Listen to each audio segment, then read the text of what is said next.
The roast beef was still steaming in the center of the dining table when my only daughter looked over the rim of her Pinot Noir and called me dead weight. She didn't shout it. There was no dramatic crescendo, no shattered glass, no sudden silence in the room. That is the thing about cruelty within a family. It rarely arrives with the theatrical flair we expect. More often, it slips through the side door, wearing the comfortable clothes of daily conversation, disguised as exhaustion or stress. "Honestly, Mom, you're just dead weight on this trip," Maya sighed, setting her glass down on the mahogany table. A table, I noted with detached clarity, that I had purchased for her housewarming 5 years ago. You can't keep up with the walking tours, and David and I don't want to spend our anniversary in Paris pushing a wheelchair or waiting on park benches. It's too much. I didn't use a wheelchair. I had simply mentioned weeks prior that my knee occasionally flared up when it rained. I looked at my daughter. Maya was 38, dressed in a sleek, neutral-toned cashmere sweater, her jaw tense with a perpetual irritation that seemed to define her adulthood. To her left, my 10-year-old grandson Leo was violently tapping the screen of an iPad, completely oblivious to the ambient hostility. To her right, my son-in-law David methodically cut his meat. David did not look up. He did not defend me. He chewed, swallowed, and gently tapped his napkin against his lips. "Maya," David murmured, his voice possessing that practiced, corporate smoothness he used to diffuse boardrooms. "Don't be harsh. Your mother just wants to feel included." He didn't say, "Your mother is paying for the flights." He didn't say, "Your mother spent 3 days making sure your children's school uniforms were tailored." He just framed me as a pathetic, lingering dependent, grasping at the edges of their glamorous life. Families do not destroy their matriarchs with a single dramatic blow. They do it in microscopic increments. A sigh here, an eye roll there, a dismissed opinion, a forgotten birthday. They chip away at your dignity until the woman who gave them life, the woman who built the foundation they confidently stand upon, is reduced to a lingering inconvenience. I did not cry. I did not raise my voice. I merely picked up my fork, looked at the gravy congealing on the edge of my porcelain plate, and took a small bite of carrots. "I understand," I said softly. My voice sounded thin even to my own ears. "You two should go alone. Enjoy yourselves." Maya exhaled loudly, a sound that communicated both victory and annoyance that I had made her feel guilty. "Don't do that, Mom. Don't do the martyr thing. You know how stressful my quarter has been at the firm. I just need a break where I'm not managing anyone, not the kids, not the house, and not you. Not me." For the past 3 years, since my husband Richard passed away, my primary function in Maya's life had been invisible infrastructure. I picked up the grandchildren from school 3 days a week. I stocked their oversized stainless steel refrigerator with groceries I paid for. I paid the landscaper who manicured the lawn David proudly showed off to his golf buddies. I absorbed their domestic friction so they could pretend they had it all figured out. Some people confuse unconditional love with permanent access. They assume that because a mother will do anything for her child, she will accept anything from her child. The rest of the dinner passed in the low hum of television noise and the clinking of silverware. When the meal was finished, Maya stood up, stretched, and announced she had a headache. She vanished upstairs, leaving her empty wine glass marked with a crescent of lipstick. The kids scattered to the den. As usual, I stood up, gathered the plates, and carried them into the kitchen. I slipped my faded floral apron over my good silk blouse and turned on the hot water. The soap suds rose, iridescent and fragile in the sink. I was scrubbing the roasting pan when I heard the heavy, deliberate footsteps behind me. David leaned against the marble island. He had poured himself a finger of scotch. I didn't turn around, keeping my hands submerged in the scalding water, finding a strange comfort in the physical sensation of the heat. "She doesn't mean it, you know," David said. The ice clinked against the crystal tumbler. "Maya's just high-strung. She's overwhelmed." "I know what she means, David," I replied evenly, rinsing a plate and setting it in the drying rack. "She loves you. We both do."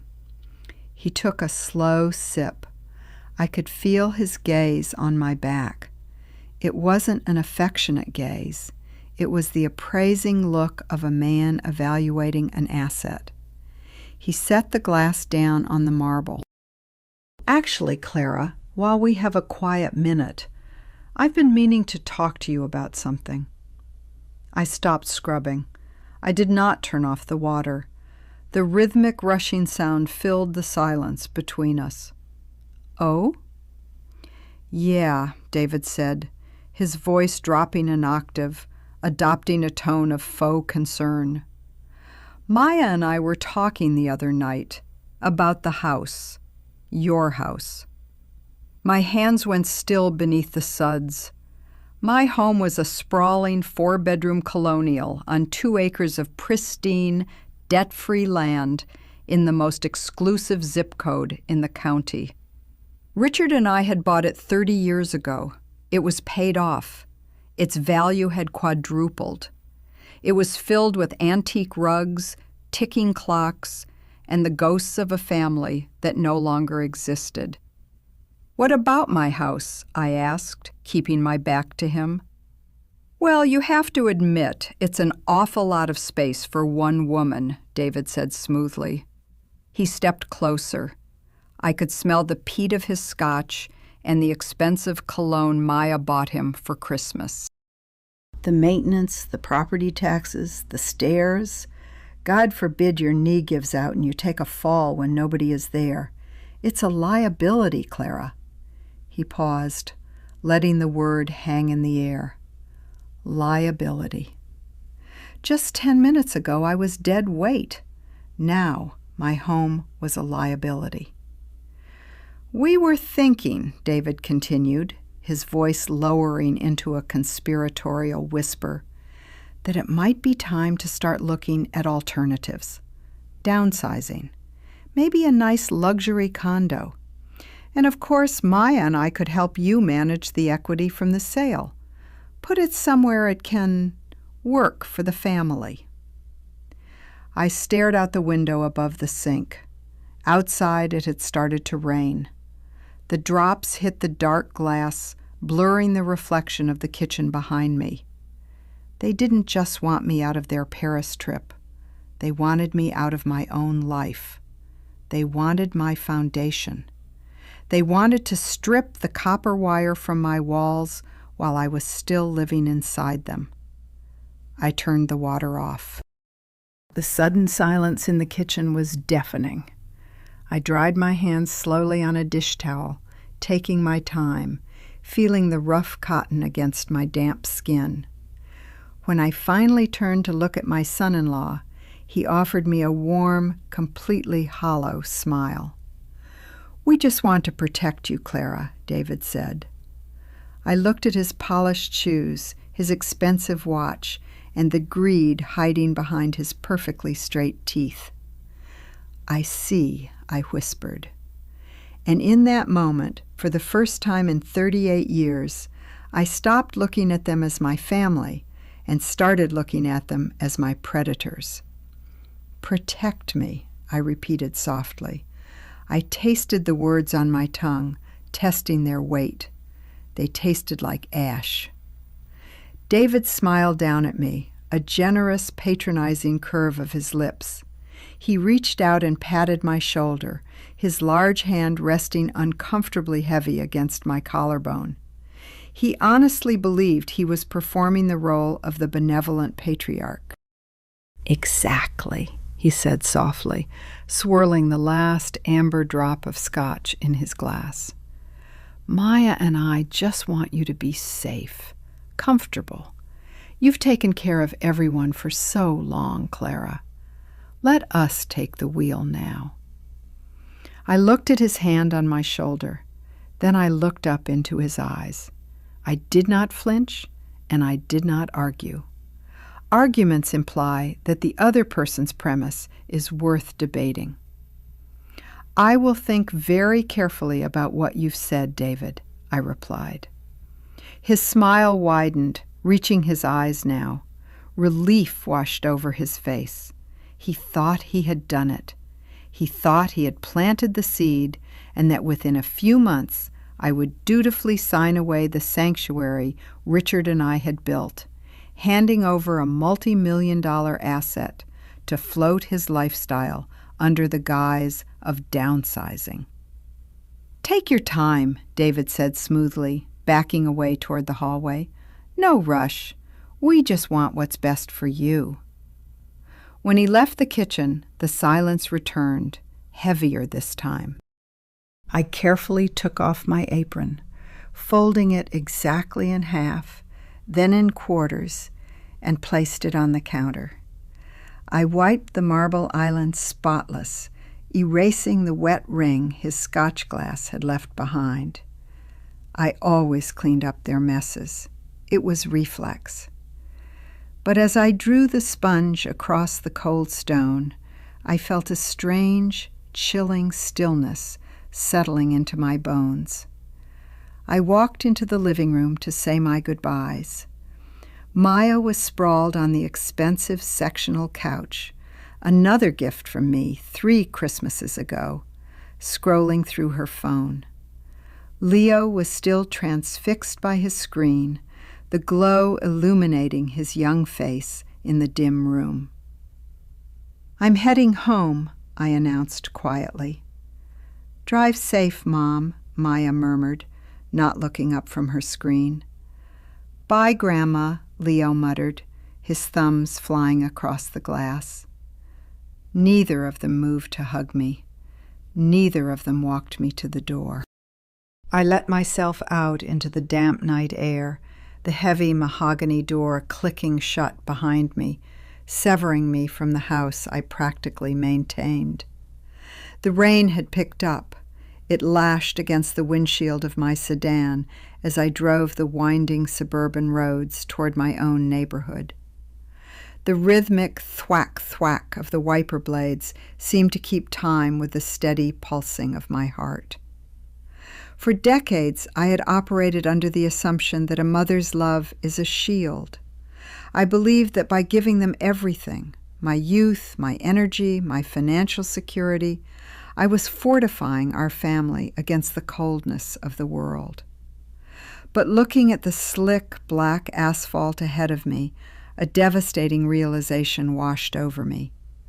The most dangerous shift in a family's dynamic occurs the exact moment a mother ceases to be viewed as a person and is instead assessed as an estate. They did not see my hands, cracked from washing their dishes. They did not see my exhausted knees, worn down from chasing their children. They saw a bloated bank account. They saw a deed to a property. They saw an obstacle standing between them and the inheritance they felt entitled to right now. I turned onto my street, the old oak trees forming a familiar canopy overhead. My house emerged from the darkness, grand, and perfectly still. The porch light was on, waiting for me. When I stepped inside, the foyer was silent, save for the deep, rhythmic ticking of the grandfather clock Richard had bought in London 20 years ago. Usually, the silence of the house was a source of loneliness, a constant reminder of my widowhood. But tonight, as I hung my damp coat in the closet, the silence felt entirely different. It felt like armor. I did not turn on the main lights. I walked through the dark hallway, tracing my fingers along the wainscoting I had painted myself, until I reached the back of the house. I stepped into Richard's old study. The room smelled faintly of old paper, lemon polish, and the ghosts of thousands of quiet evenings. I walked over to the heavy mahogany desk. Most women of my generation surrendered the financial reins to their husbands. My family certainly believed I had. Maya and David assumed that Richard had managed the money and that I was merely a passive, grieving beneficiary, blindly signing whatever documents the accountants put in front of me. What they didn't know, what Richard and I had kept entirely private, was that I had a master's degree in accounting before I gave up my career to raise Maya. Richard was the charismatic salesman who brought the money in, but I was the architect who built the fortress. I made the investments, I structured the trusts, I controlled the board. I reached under the lip of the desk and unlocked the heavy bottom drawer with a small brass key I kept on my ring. Inside were meticulously organized files. I bypassed the folders containing my own assets and pulled out a thick manila envelope marked David and Maya. I sat down in the leather chair, turned on the small brass reading lamp, and opened the envelope. David wanted the equity of my house. He had framed it as a concern for my failing knees. But I am an observant woman, and I pay the bills. I pulled out the bank statements I had quietly intercepted over the last year when they forwarded their mail to my house during their endless vacations. I traced my finger down the columns of numbers. David's boutique consulting firm hadn't signed a new client in 14 months. Their mortgage was 60 days in arrears. The country club dues, the luxury leased cars, the private school tuition I wasn't already covering.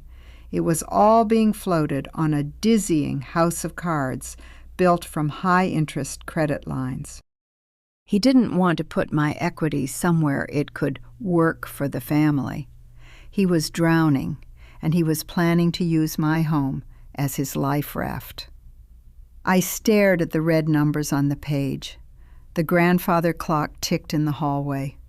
A slow, terrifying calm washed over me.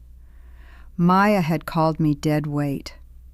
I slowly closed the folder, the paper making a crisp, decisive sound in the quiet room. They were about to find out what happens when the dead weight decides to let you carry yourself. The following Tuesday, the illusion of normalcy resumed. I arrived at Maya and David's house precisely at 2:45 p.m., exactly as I had done every Tuesday, Wednesday, and Thursday for the past 3 years. Their neighborhood was unnervingly quiet during the day. It was a subdivision composed entirely of ambitious professionals who outsourced the raising of their children and the maintenance of their lives. The air hummed with the invisible machinery of privilege. I parked my sedan in the driveway, walked up the bluestone path, and unlocked the front door using the brass key Maya had unceremoniously dropped into my palm the week Leo started kindergarten. "We need you for pickup, Mom. The nanny agency is useless," she had said. No please, no thank you, just a command disguised as a crisis. I stepped into their foyer.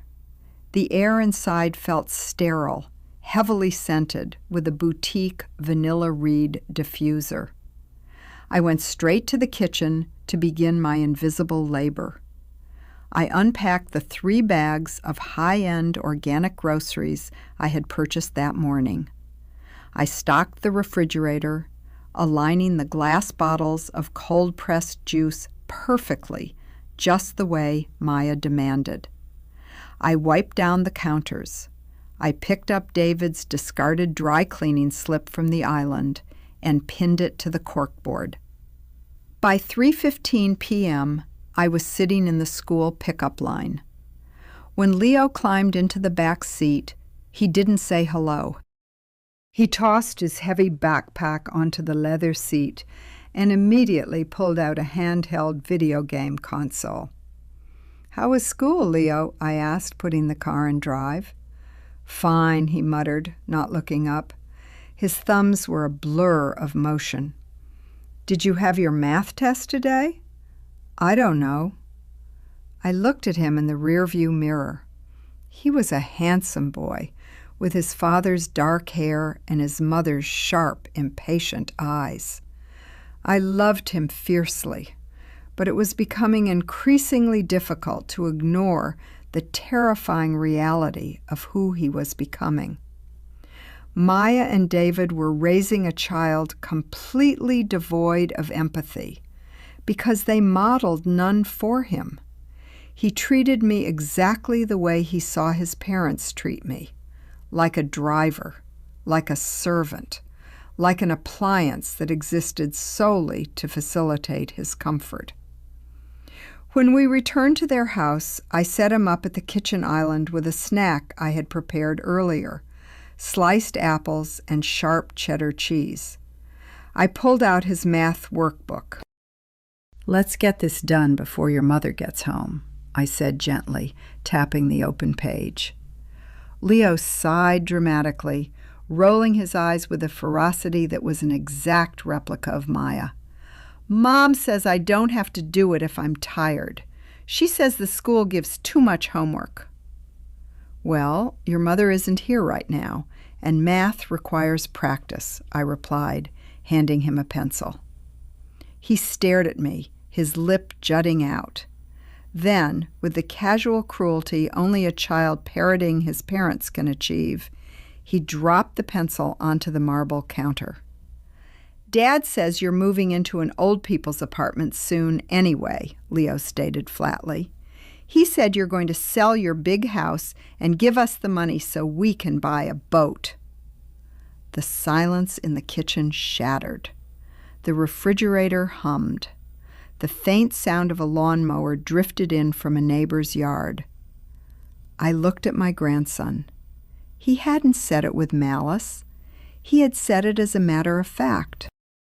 It was a truth he had absorbed from casual dinner table conversation, spoken freely by parents who assumed I was too foolish to notice or too weak to care. "Give us the money so we can buy a boat." A coldness bloomed in the center of my chest, radiating outward, freezing the blood in my veins. They had already spent the equity of my home in their imaginations.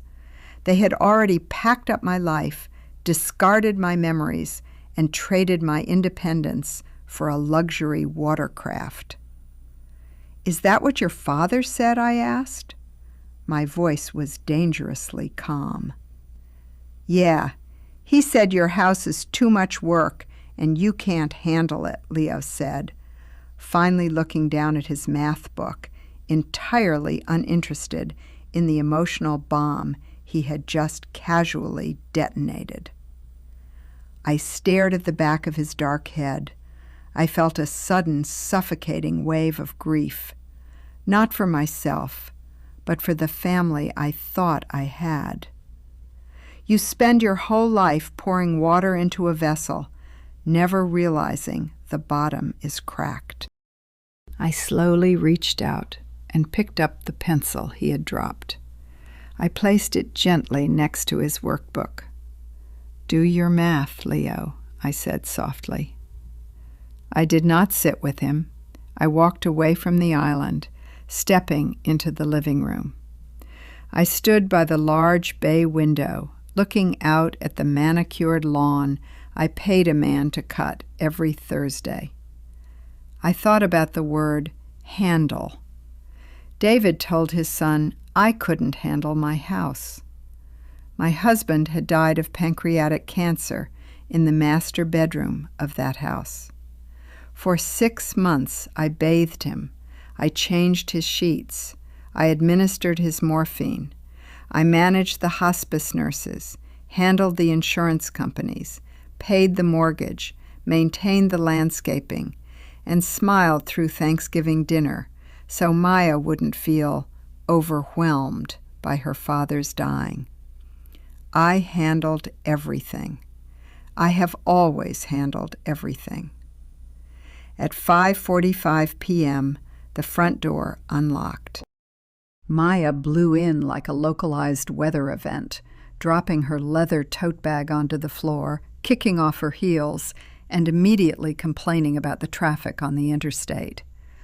God, what a nightmare, she sighed, walking into the kitchen.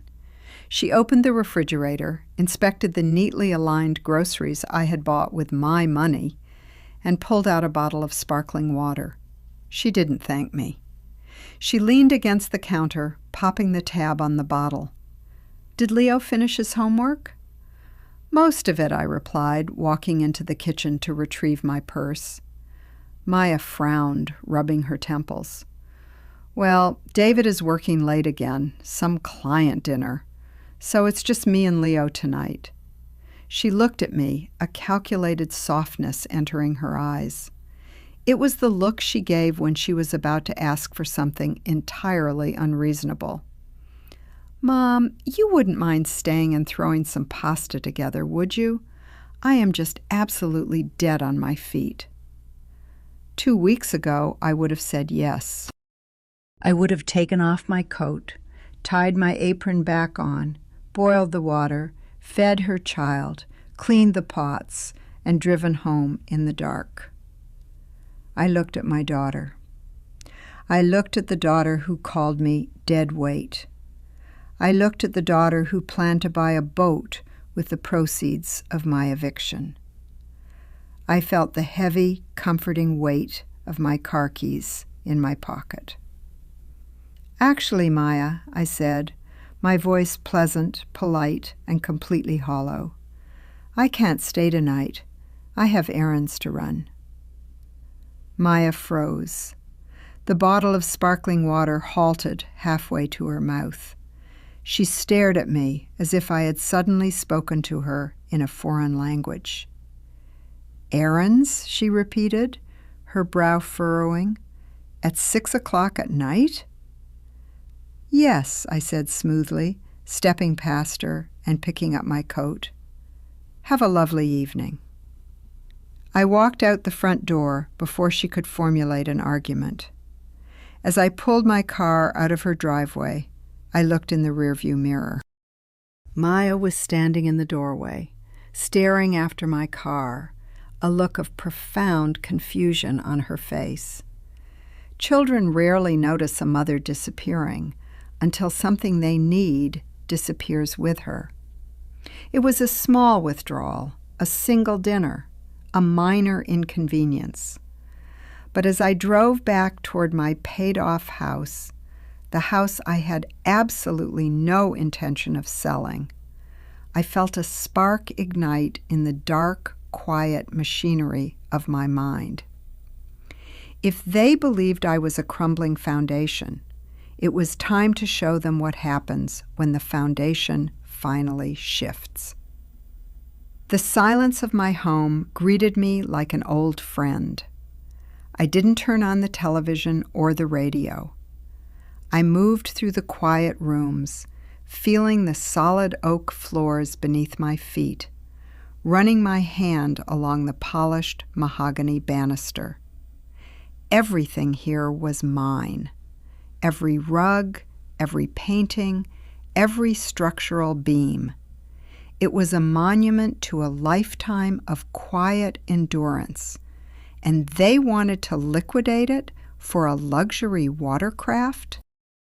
I made myself a simple cup of Earl Grey tea. I carried the steaming mug into Richard's study, the ceramic warming my palms. I sat down at his heavy desk, turned on the brass lamp, and unlocked the bottom drawer once more. I needed to understand exactly how desperate David was. Greed is dangerous, but desperation makes people sloppy. I pulled out the manila folder and began a deeper, more surgical examination of the financial documents I had accumulated. I cross-referenced the bank statements with the property tax records available online. I looked at the routing numbers. I scrutinized the interest rates on their revolving credit. My accounting degree was nearly 40 years old, but numbers do not change. Math does not lie. It strips away the boutique diffusers, the leased luxury cars, the casual mentions of Paris vacations, and reveals the cold, undeniable truth of a person's existence. It took me 3 hours to build a complete picture of their financial reality. When I finally set my pen down, the tea in my mug was ice cold. David's consulting business wasn't just struggling, it was effectively dead. He was keeping the lights on by aggressively shuffling debt between high-yield credit cards and drawing down on a personal line of credit attached to their home. But they had almost no equity left in their own house. They had refinanced twice in the last 5 years to fund their lifestyle. The kitchen remodel Maya had to have, the country club initiation fees, the anniversary trips. They were hemorrhaging money. By my calculation, within 6 to 8 months, the house of cards would collapse entirely. The credit lines would max out. The mortgage would slip from arrears into foreclosure. No wonder David looked at my sprawling, debt-free estate with such hungry, calculating eyes. I wasn't just a convenience anymore. I was their salvation. A sharp, humorless laugh escaped my lips, startling me in the quiet room. They thought I was just an old woman. They thought I was a soft, pliable widow who would gratefully sign a power of attorney document if they smiled warmly and promised to handle the scary paperwork for me. I carefully placed the documents back into the folder. I locked the drawer. If I confronted them with this information, they would panic. David would spin a web of corporate jargon, claiming it was a temporary cash flow issue. Maya would cry, weaponize her stress, and accuse me of snooping. They would demand a loan. They would beg for a bailout. And when I refused, they would use Leo as leverage, threatening to withhold my grandson until I opened my checkbook. I would not give them the opportunity to manipulate me. I stood up, turned off the brass lamp, and walked into the hallway. The grandfather clock chimed midnight. The next morning, I did not go to the grocery store to purchase their weekly organic supplies. I did not drop off David's dry cleaning. I drove directly to the offices of Sterling Hayes and Vance, the oldest and most ruthless estate law firm in the city. Arthur Hayes had been Richard's golf partner and our family attorney for 3 decades. He was 72, possessed a mind like a steel trap, and had a deep, abiding respect for money and the people who knew how to protect it. His secretary ushered me into his expansive corner office. Arthur stood up, offering a warm, genuine smile. "Clara," he said, walking around his massive oak desk to shake my hand, "it's wonderful to see you. How are you holding up? How is that knee treating you?" "My knee is perfectly fine, Arthur," I said smoothly, taking a seat in the leather wingback chair opposite his desk. "I am here on business." Arthur raised a thick white eyebrow, quickly sensing the shift in my tone. The genial country club demeanor vanished, replaced by the sharp focus of a legal predator. He sat back down and folded his hands. "All right," Arthur said softly. "What kind of business?" "I need to restructure my estate," I said, placing my handbag on the floor. "And I need to build a firewall around my assets, a very thick, legally impenetrable firewall." Arthur leaned forward. "A firewall against whom, Clara?" "Against my daughter and my son-in-law." Arthur did not gasp. He did not look shocked. A man who has practiced family law for 40 years is never surprised by the greed of children. He simply nodded slowly, his eyes calculating. "I see," he murmured. "Are they pressuring you?" "David approached me recently under the guise of concern for my health," I explained, keeping my voice entirely devoid of emotion. "He suggested I sell my home, downsize, and allow him to manage the equity so it can work for the family. I have reason to believe his business is failing, and he intends to use the proceeds of my house to cover his debts." Arthur's jaw tightened. "I see. And Maya?" "Maya called me dead weight," I stated flatly. The words hung in the air of the quiet, oak-paneled office. "I am useful to them only as unpaid domestic labor and a future inheritance. I wish to abruptly cease being both." Arthur looked at me for a long, silent moment. Then a slow, deeply respectful smile spread across his face. "Clara," he said softly, "Richard always told me you were the terrifying one in the marriage. I'm beginning to see what he meant." He opened a fresh legal pad and pulled a gold fountain pen from his pocket. "So," Arthur said, the nib of his pen hovering over the paper, "how do we want to structure this? An irrevocable trust? We can lock the assets down so tightly David couldn't access a dime without a court order from a federal judge." "Yes," I said, "everything goes into the trust. The house, the investment portfolios, the liquid cash, everything." "And the beneficiaries?" "Not Maya, and certainly not David," I said firmly. "The trust will be structured for the direct benefit of my grandson Leo, but with extreme stipulations. The funds are to be managed by a third-party fiduciary, your firm, Arthur. The money can only be used for his higher education and later for the purchase of his first home.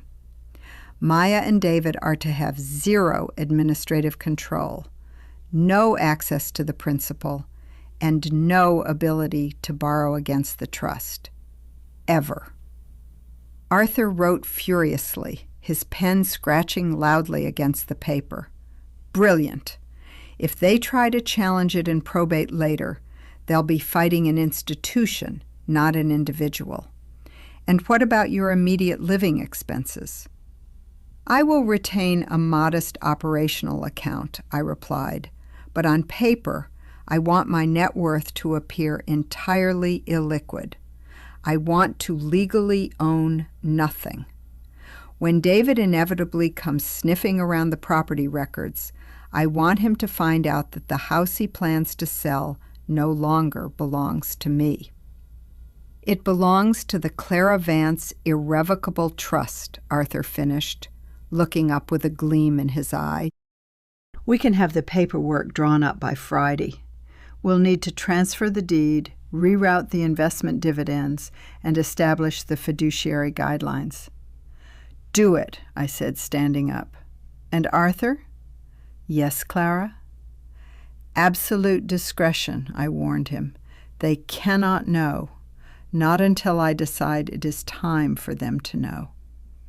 "Attorney-client privilege, my dear," Arthur said, standing up to escort me out. They won't hear a whisper. I walked out of the law firm and stepped into the bright midday sun. The air felt lighter. I felt lighter. For decades, I had allowed them to dictate my value based on how much I served them. I had let them treat me like an old, useless piece of furniture, taking up space in their glamorous lives. But I had the deed. I had the money. I had the power. I looked at my watch. It was 1:30 p.m. I was supposed to be at the grocery store, buying Maya's expensive sparkling water and David's organic chicken breasts before rushing to pick up Leo. Instead, I unlocked my car, turned the key in the ignition, and drove in the opposite direction. Let them buy their own groceries. I did not go to Maya's house that afternoon. I did not go to the school pickup line. Instead, I drove to a small, quiet cafe on the other side of town, a place that smelled of roasted coffee beans and old books, completely devoid of the frantic, competitive energy that pulsed through my daughter's neighborhood. I ordered a slice of lemon pound cake and a pot of chamomile tea. I sat by the window and watched the world walk by. At exactly 3:15 p.m., my phone buzzed in my purse. I looked at the screen. Maya. I let it ring. It stopped, then immediately started buzzing again. I picked up my teacup, took a slow, deliberate sip, and watched a sparrow hop across the sidewalk outside. The phone stopped. A moment later, a text message illuminated the screen. "Mom, where are you? The school just called. Nobody picked up Leo. Are you almost there?" I set my teacup down. I typed my response with steady fingers. "I am unavailable today. You will need to make other arrangements." I hit send. Then, with a profound sense of peace I hadn't felt in years, I turned the phone entirely off and slipped it back into my purse. The silence that followed was exquisite. It wasn't the lonely, heavy silence of a widow's empty house. It was the sharp, thrilling silence of a severed string. I sat in the cafe for another hour, savoring the lemon cake, imagining the absolute chaos unfolding in Maya's world.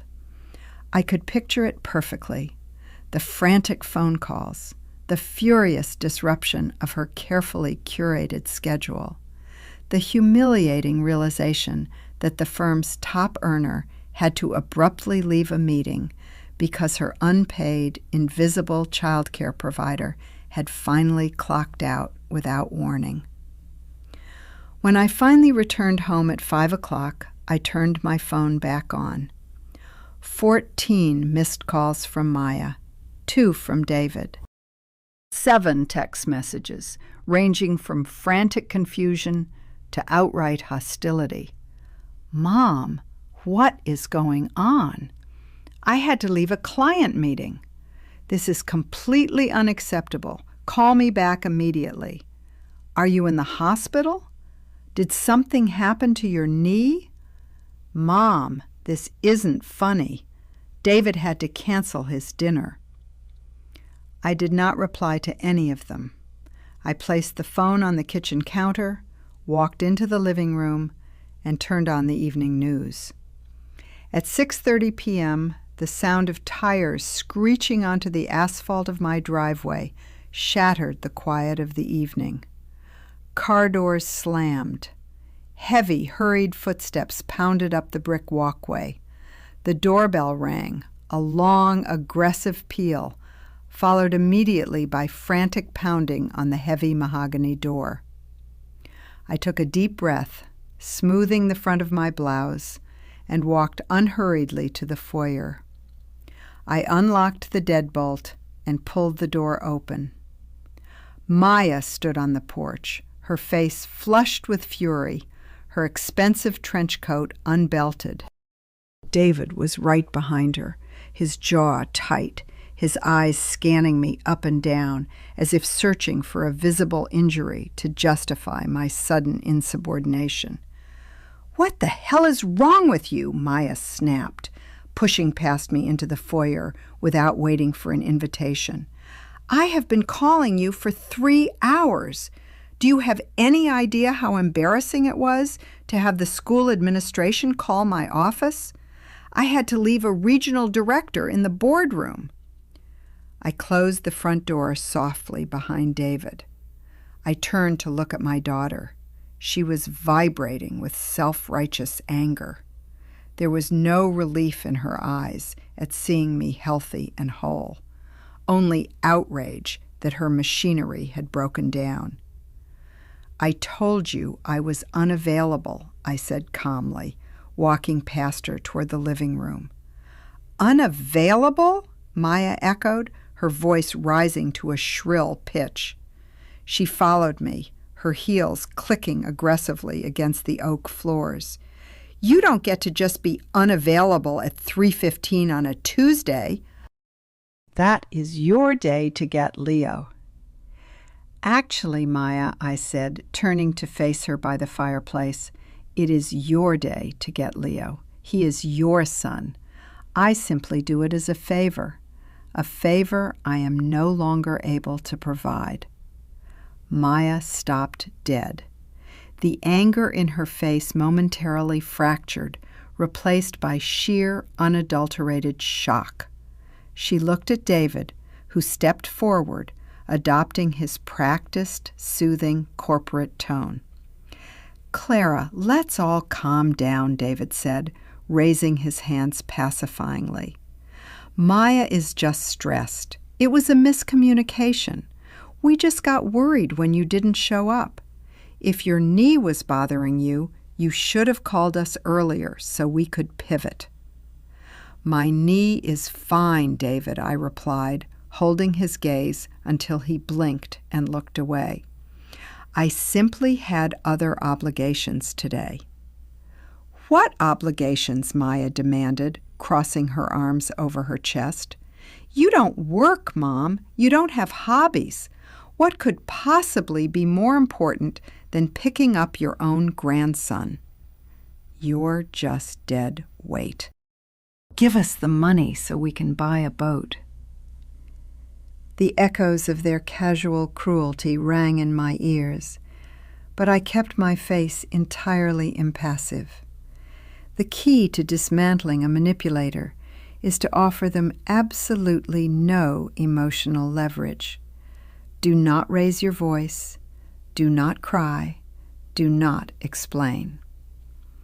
"Personal obligations," I said smoothly. "And moving forward, you will need to find alternative arrangements for Leo's after-school care. I will no longer be available on Tuesdays, Wednesdays, or Thursdays." Maya's mouth opened, but no sound came out. She looked as though I had just slapped her across the face. "You're joking," she finally whispered. "You're trying to punish me for what I said in Paris. That's what this is. You're throwing a tantrum because I asked for some boundaries on our anniversary trip." "I am not punishing anyone, Maya," I said quietly.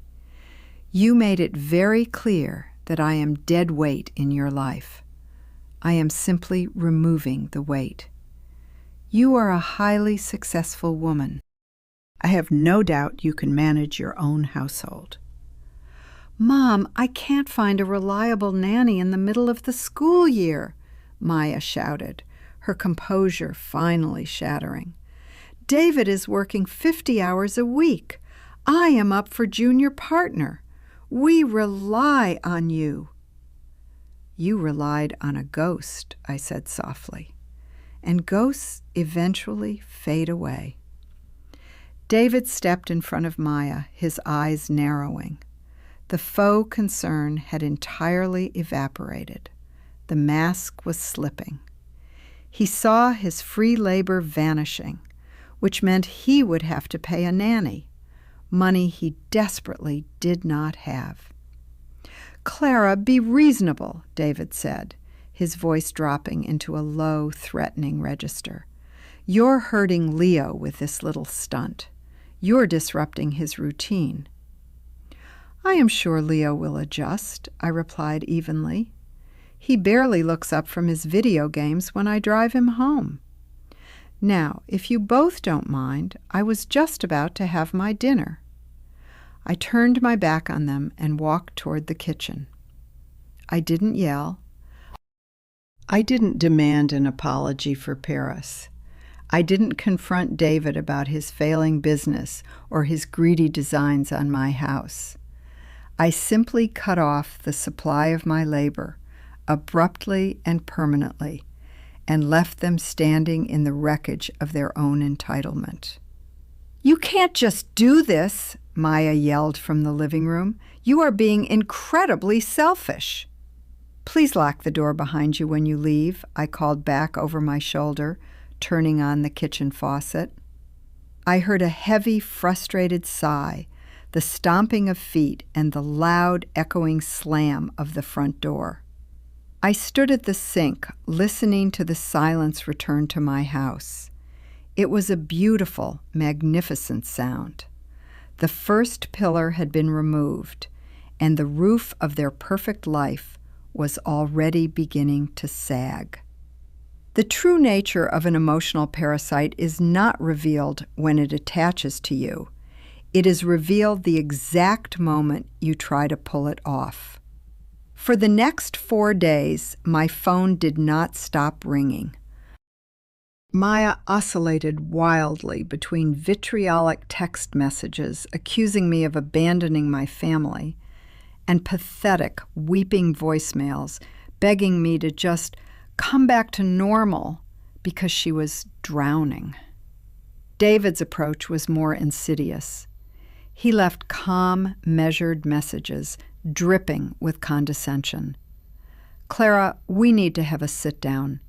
This behavior is incredibly out of character for you. We're genuinely concerned about your mental decline.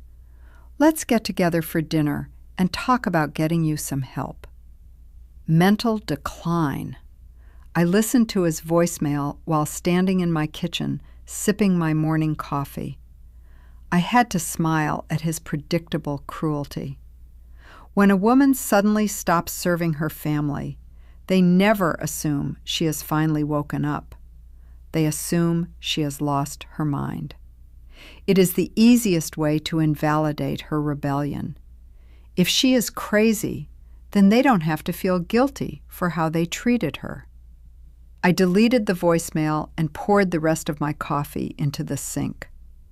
I did not respond. I did not explain. I simply let them flail. On Friday morning, I received a thick, formal envelope via courier. It was from Arthur's office. Inside were the finalized documents for the Clara Vance Irrevocable Trust. The deed to my home, my investment portfolios, the liquid cash reserves.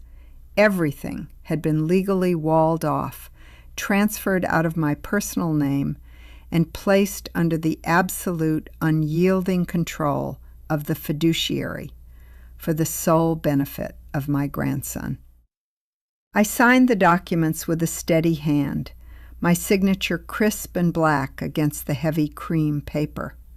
When the courier left, I walked into the hallway and stood before the grandfather clock. I touched the polished wood. "I don't own you anymore," I thought. "You belong to the trust." I felt lighter than I had in years. I was legally destitute, yet entirely invincible. At noon, the inevitable happened. I was in the garden pruning the hydrangeas when a sleek black Mercedes SUV pulled into my driveway. It wasn't Maya. It was Susan, David's mother. Susan was a woman who wore her wealth like a weapon.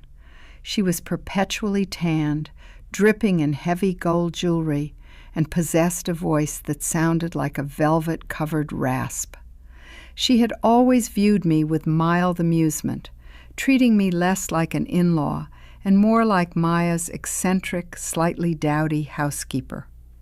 I watched her step out of her SUV, adjusting her designer sunglasses as she navigated my brick pathway in entirely inappropriate heels. I took off my gardening gloves and waited for her by the front porch. "Clara, darling," Susan called out, waving a manicured hand. "Look at you, out here in the dirt. So rustic." "Hello, Susan," I said pleasantly. "To what do I owe the pleasure?" She sighed, a theatrical expiration of breath, and climbed the porch steps. "Well, to be perfectly honest, I'm here on a diplomatic mission. David called me this morning. He is absolutely beside himself. Maya is a wreck. What on earth is going on, Clara?" "They said you've completely abandoned them." I smiled politely. "I haven't abandoned anyone, Susan. I simply retired from my unpaid position as their full-time nanny and domestic manager." Susan's smile faltered slightly.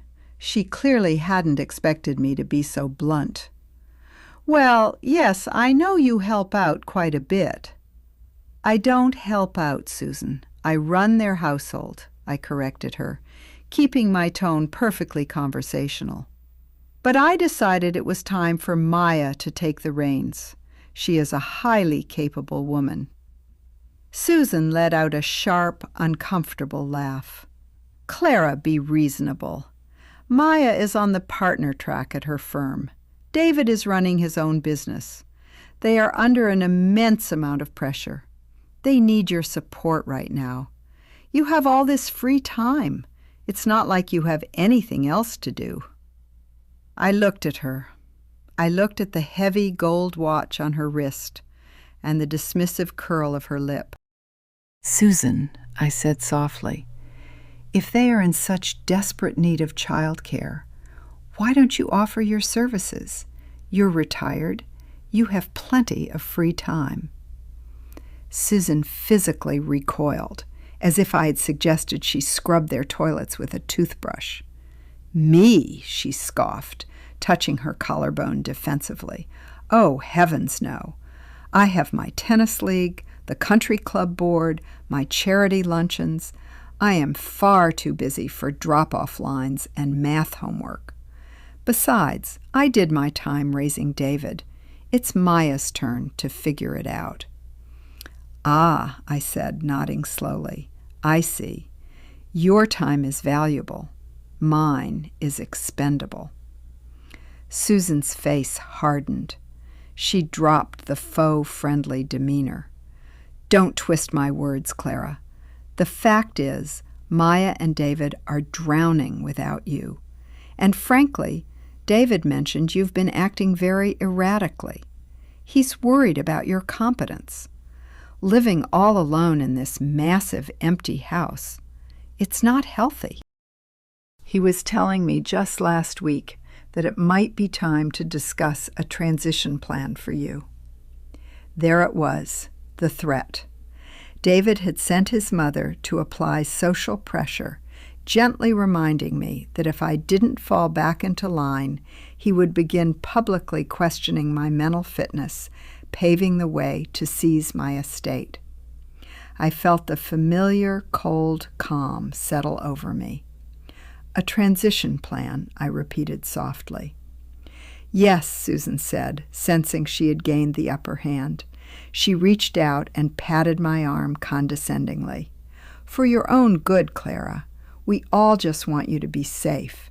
Now, why don't you come over for dinner tonight, apologize to Maya, and we can all put this silly little tantrum behind us."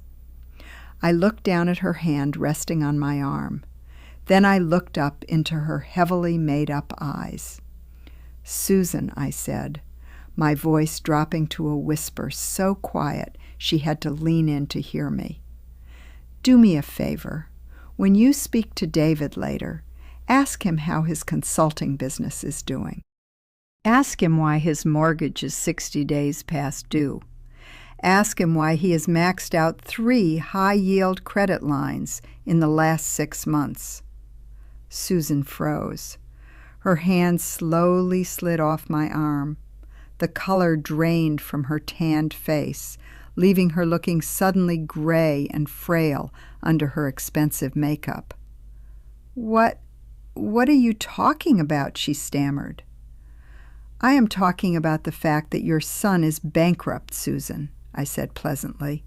"He is drowning in debt, and he intends to force me out of my home to liquidate my equity and save his country club membership.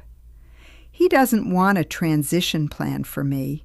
He wants a bailout for himself." Susan stared at me, her mouth slightly open. She looked terrified, not because she thought I was crazy, but because she knew deep down that I was telling the truth. "That's a lie," she whispered weakly. "David is incredibly successful." "Numbers don't lie," I said, picking up my gardening gloves. "Enjoy your tennis league, Susan. And please, tell David I won't be coming to dinner." I turned my back on her, walked down the porch steps, and returned to my hydrangeas. I didn't watch her leave, but a minute later, I heard the engine of her SUV roar to life and the sound of tires accelerating much too fast down my driveway. The first bomb had been dropped behind enemy lines, and I knew with absolute certainty that by nightfall, the illusion of Maya and David's perfect marriage would begin to burn. Saturday morning arrived with a heavy, bruised sky. The air felt thick, pregnant with an unreleased storm. I sat in my sunroom, wrapped in a knitted blanket I had made when Maya was just a girl, and watched the gray light spill across the floorboards. I knew the exact moment the detonation occurred. It was 10:14 a.m. when my house phone, the landline I rarely used, began to ring. My cell phone had been blessedly silent since Susan's abrupt departure yesterday afternoon. I knew why. Susan was a woman who could not tolerate public embarrassment. If she suspected her son was a financial fraud, she would not have waited. She would have driven straight from my driveway to David's office, demanding to see the ledgers, demanding to know if her precious country club reputation was about to be destroyed by her son's impending bankruptcy. The house phone kept ringing, shrill, urgent, angry. I let it ring 5 times before I picked up the heavy receiver. "Hello," I said mildly. "What did you do?" Maya's voice wasn't just angry, it was shattered. The polished corporate arrogance was entirely gone, replaced by a ragged, breathless panic. "Good morning, Maya," I replied, taking a sip of my lukewarm tea. "Don't good morning me, you vindictive bitch!" she screamed. The sound echoed painfully in my ear. "What the hell did you say to Susan? She came to our house last night. She was hysterical. She demanded David open his laptop and show her the accounts. She threatened to pull Leo's private school tuition." I closed my eyes. The image of Susan, dripping in gold jewelry, furiously auditing her son on a Friday night, was almost cinematic. I simply suggested Susan ask David a few pertinent questions about his business, I said calmly. "He's broke, Mom," Maya sobbed, the anger suddenly collapsing into raw, terrifying despair. "He has nothing. The business hasn't made a profit in over a year. He took out a second mortgage on our house without telling me. The cars, the trips, the club, it's all debt. We have less than $3,000 in our checking account." She was crying now, ugly, gasping sobs, the kind of crying a child does when the monster under the bed turns out to be real. For 38 years, my instinct would have been to instantly soothe her, to rush over, wrap my arms around her, open my checkbook, and promise to fix it. To absorb her pain so she could go back to pretending her life was perfect. I felt the instinct flare up in my chest, a phantom limb of motherhood twitching, and then I forcefully, brutally suppressed it. "I know," I said softly. The crying stopped. The silence on the other end of the line was absolute, suffocating. You knew?" Maya whispered. "How did you know?" "David has been receiving his bank statements at my address for the last year," I replied. I looked at them. "Your husband is drowning, Maya." "You knew," she repeated, her voice trembling with a new, horrifying realization. "You knew he was bankrupt and you didn't tell me? You let me go to Paris? You let me keep spending? You let me look like a fool." "Maya," I said, my voice hardening, "you are 38 years old. You are a lawyer. You live in that house. You sleep next to that man. If you did not know you were bankrupt, it is because you chose not to look. You chose the illusion." "How could you do this to me?" she shrieked, the victimhood snapping instantly back into place. "You are my mother. You are supposed to protect me." "Protect you?" I echoed, the words tasting like ash. "You called me dead weight, Maya. You told your son I couldn't handle my own home. You and David were planning to force me out of my house, liquidate my life's work, and steal my equity to pay off his secret debts. Did you think I wouldn't find out?" "He didn't mean it like that," she cried, instantly pivoting to defend the man who had just destroyed her financial future, simply because it was easier than facing her own complicity. "He was just trying to find a solution. We were desperate, Mom. We need help." "You don't need help, Maya," I said, my voice dropping into a cold, quiet register. "You need a host, and I am no longer available for consumption." "Please," she begged, her voice breaking. "Mom, please. They're going to foreclose on the house. David's mother won't give us a dime. She said we embarrassed her. Please, Mom, just a loan. Just enough to get caught up on the mortgage. We can sell your house later. We can downsize you. Just please give us an advance on the inheritance." There it was, the absolute, breathtaking audacity of a golden child. Even in the smoldering wreckage of her own life, she still believed my home belonged to her. She still believed my purpose on this earth was to be liquidated for her convenience. I looked around my quiet, beautiful sunroom. I looked at the rain beginning to streak down the window panes. "I can't do that, Maya," I said softly. "Why not?" she screamed. "You have millions tied up in that massive, empty house. You don't need it. You owe this to us." "I don't owe you anything," I replied. "But even if I wanted to help you, I couldn't. I don't own this house anymore."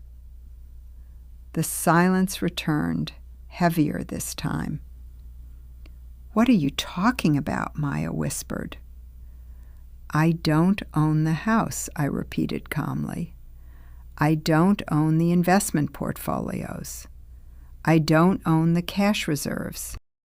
Yesterday afternoon, I transferred my entire estate into an irrevocable trust.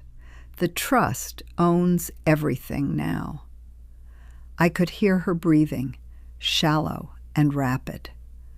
You gave away the money? I protected the money, I corrected her. The trust is managed by a fiduciary. The sole beneficiary is Leo. The funds are locked away until he goes to college. Maya, I am legally destitute. I do not have a dime to lend you. A long, agonizing pause stretched between us. I could almost hear the gears grinding in her mind as the reality of the situation crashed down upon her. The safety net she had confidently assumed would always be there had just evaporated into thin air. "You vicious, evil old woman," she hissed. The hatred in her voice was so pure, so absolute, it made my skin prickle. "You planned this. You set us up to fail." "I didn't set you up, Maya," I said quietly. "I just stopped saving you." I hung up the phone. I didn't wait for her to call back. I walked over to the wall and unplugged the landline from the jack. I went into the kitchen and turned off my cell phone.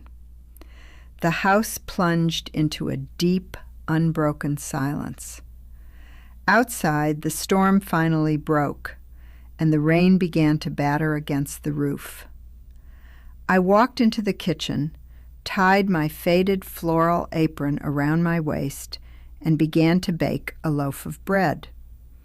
I kneaded the dough, feeling the strength in my hands, the steady rhythm of my own survival. The foundation had been removed.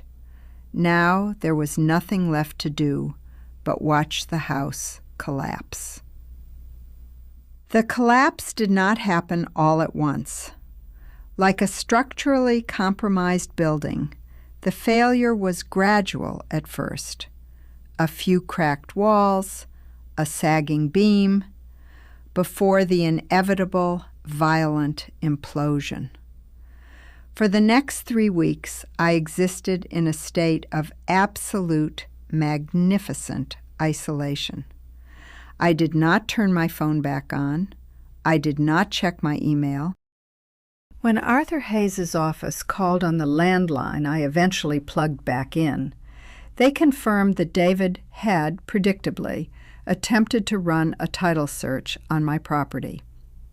"He called the county clerk, Clara," Arthur told me, his voice laced with grim amusement. "He was trying to see if there were any liens against the property.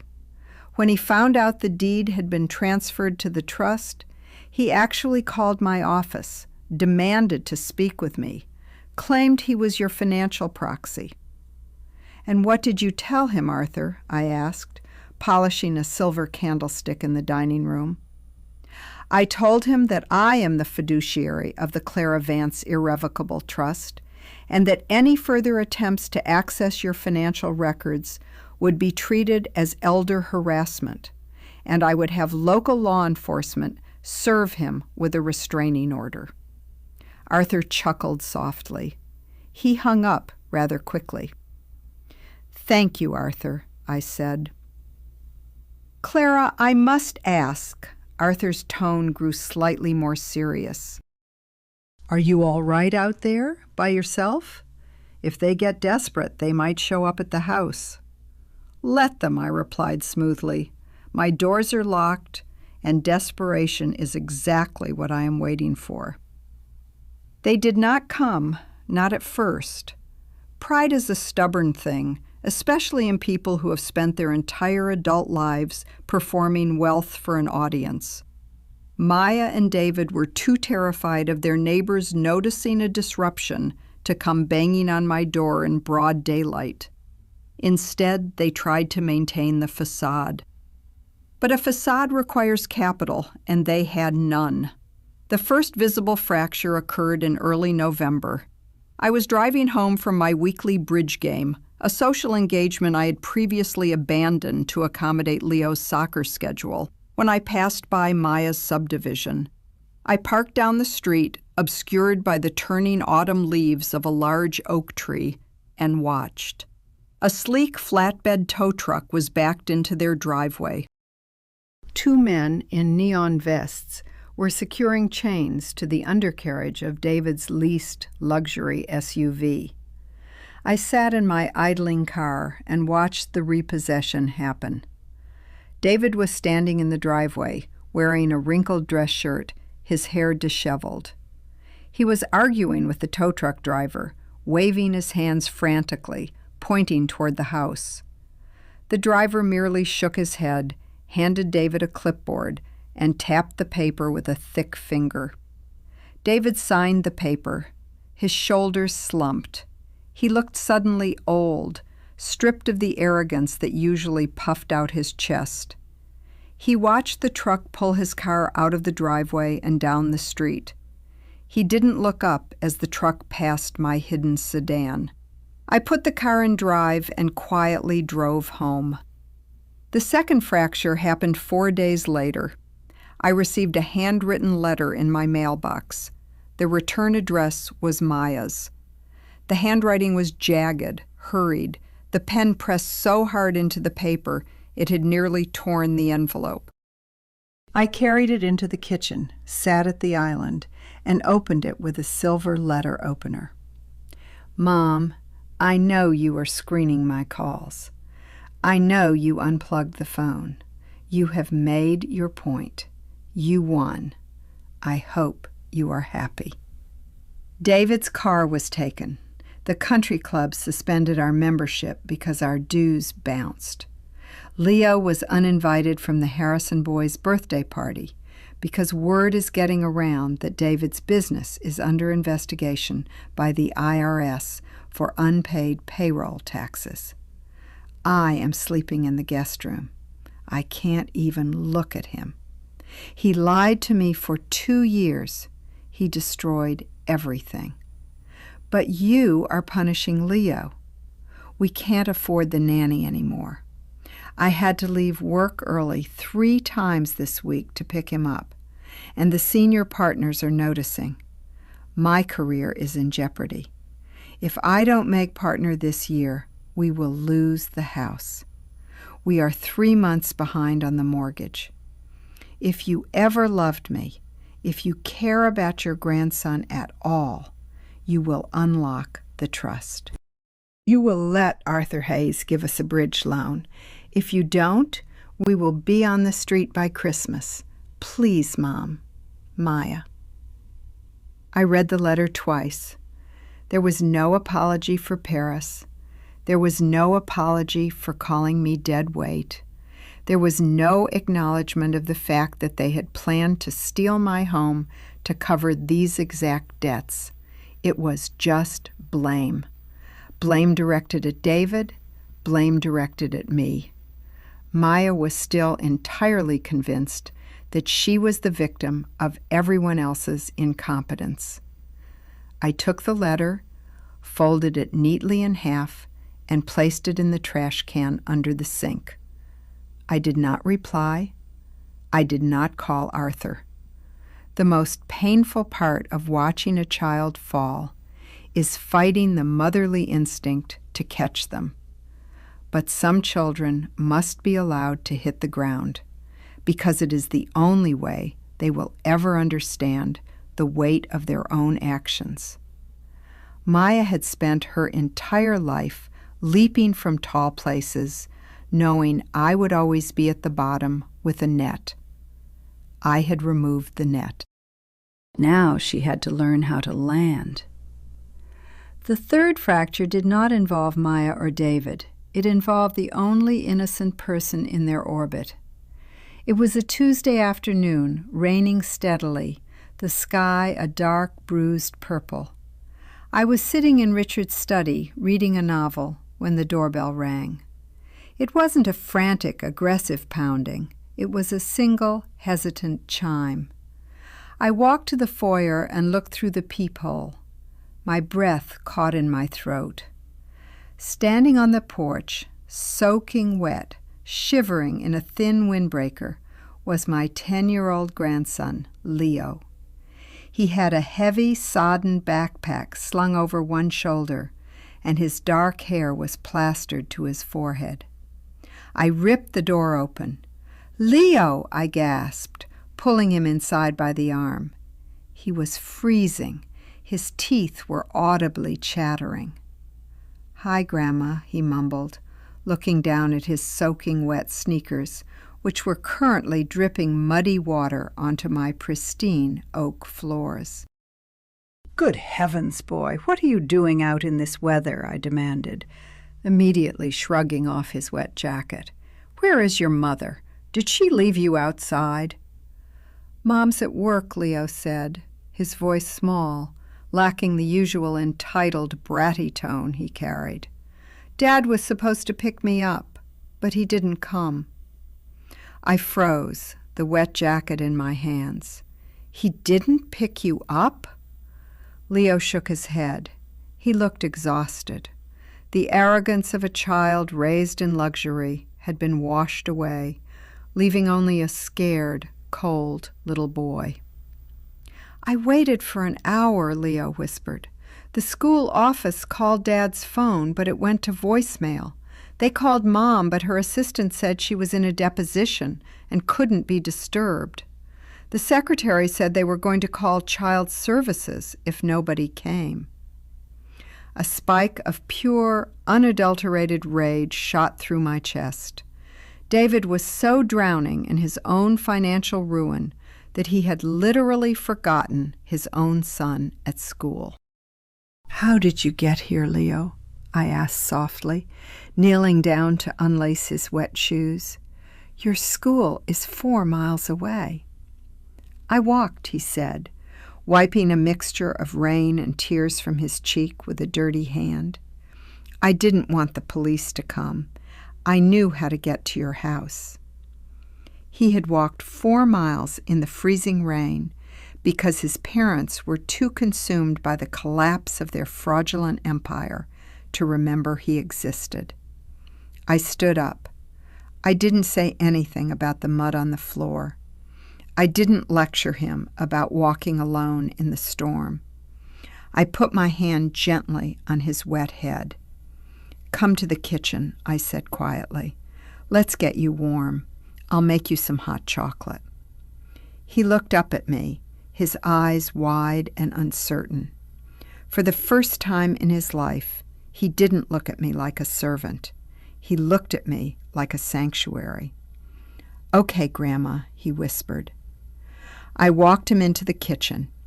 As I boiled the milk and wrapped him in a thick wool blanket, I looked at the phone on the wall. Maya and David had thought they were punishing me by cutting me out. They thought they were holding the power. But as I handed my shivering grandson a warm mug, I realized something devastating.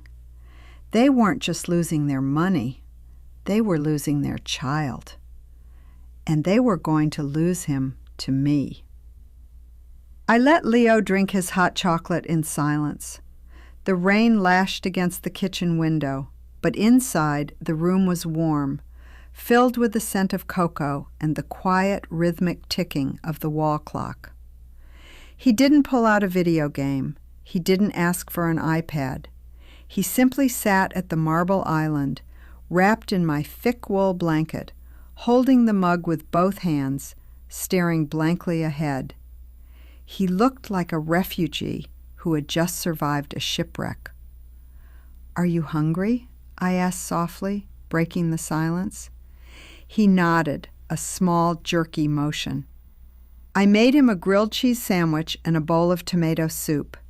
He ate ravenously, with a desperate urgency I had never seen in him before. The polished, picky eater who used to demand organic, crustless artisan bread was gone, replaced by a hungry little boy who was finally understanding the fragility of his own existence. When he finished, I pushed his wet hair out of his eyes. "Go upstairs to the guest room, Leo. Take a hot shower. There's some clean sweatpants in the bottom drawer that used to belong to your father when he was a teenager. Put them on." "What about Mom and Dad?" he asked, his voice trembling slightly. "Are you going to call them?" "I will handle your parents," I said firmly. "Go." He didn't argue. He slid off the stool and padded softly upstairs. I waited until I heard the shower running. Then I walked over to the kitchen wall, took a deep breath, and plugged the landline back into the jack. I picked up the receiver and dialed Maya's cell phone. It rang 4 times before going to voicemail. "This is Maya Vance. I am currently unavailable. Please leave a message." I didn't leave a message. I hung up and dialed her office directly. "Sterling and Vance, Maya Vance's office. How may I direct your call?" a brisk young voice answered. "This is Clara, Maya's mother. I need to speak with her immediately." "Oh, Mrs. Vance, I'm so sorry. Maya is currently in a deposition with the senior partners. She left strict instructions not to be disturbed under any circumstances." "Interrupt her," I said, my voice dropping to a temperature that could freeze alcohol. "Ma'am, I really can't do that. It's a multi-million-dollar merger." "If you do not interrupt her right now," I said smoothly, cleanly slicing through the assistant's protest, "I will call the local police department and have them dispatch an officer to your reception area to publicly inform Maya that her 10-year-old son was abandoned at his school and walked 4 miles in a thunderstorm because her husband forgot he existed. I am sure the senior partners will find that highly impressive." The line went dead silent. I could hear the assistant swallow hard. "Hold, please," she whispered. I waited. The grandfather clock in the hallway ticked off the seconds. 1 minute. 2 minutes. Then a frantic, hushed voice came on the line. "Mom, are you crazy? What the hell is going on? My assistant said you threatened to call the police." "I wasn't threatening, Maya," I replied calmly. "I was stating a procedural fact. Where is your husband?" "I don't know. He isn't answering his phone. Mom, I am in the middle of the most important deposition of my career. If I walk out of here—" "Your son is at my house," I cut in. The coldness in my voice finally seemed to penetrate her panic. "What?" "David did not pick him up," I stated, enunciating every word with surgical precision. "The school called David. He did not answer. The school called you. Your assistant blocked the call. The school informed Leo they were going to call Child Protective Services. So your 10-year-old son walked 4 miles in a freezing downpour along a busy highway to get to my house." I heard a sharp, ragged intake of breath on the other end of the line. The deposition, the senior partners, the desperate clawing for a promotion, it all evaporated in a single, devastating second. "Is he okay?" she gasped. Her voice was suddenly very small. "He is cold, he is exhausted, and he is terrified," I said. "He is currently taking a hot shower. He will be staying here tonight." "No, I'm coming to get him. I'm leaving right now. I'll be there in 20 minutes. "Do not come to my house, Maya," I warned her, my voice turning to steel. "If you show up at my door in this state, I will not let you in. You are frantic, your husband is missing, and your home is a war zone. Leo needs stability tonight, not a hysterical mother and a bankrupt father screaming at each other in my foyer." "You can't keep my son from me," she cried, the lawyer instinct returning, though it sounded weak and pathetic. I am not keeping him from you. I am protecting him from you, I corrected her. You called me dead weight, Maya. You said you didn't want me managing anyone, so I stopped. And in 3 weeks, your entire life has collapsed, to the point that your child is wandering the streets in a storm. The silence on the line was profound. It was the sound of a woman finally looking down and realizing the floor she had been standing on wasn't real. Mom, please, she whispered, a broken, hollow sound. I don't know what to do. I can't find David. His office is locked. His car is gone. I think he left. The words hung in the air, heavy and poisonous. I closed my eyes. I had known David was a coward, but I hadn't anticipated the sheer velocity of his cowardice.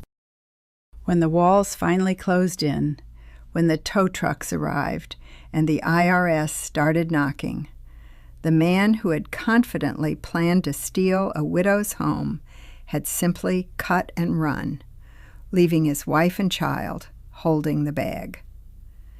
Did he take his things? I asked quietly. I don't know, Maya sobbed, her composure entirely destroyed.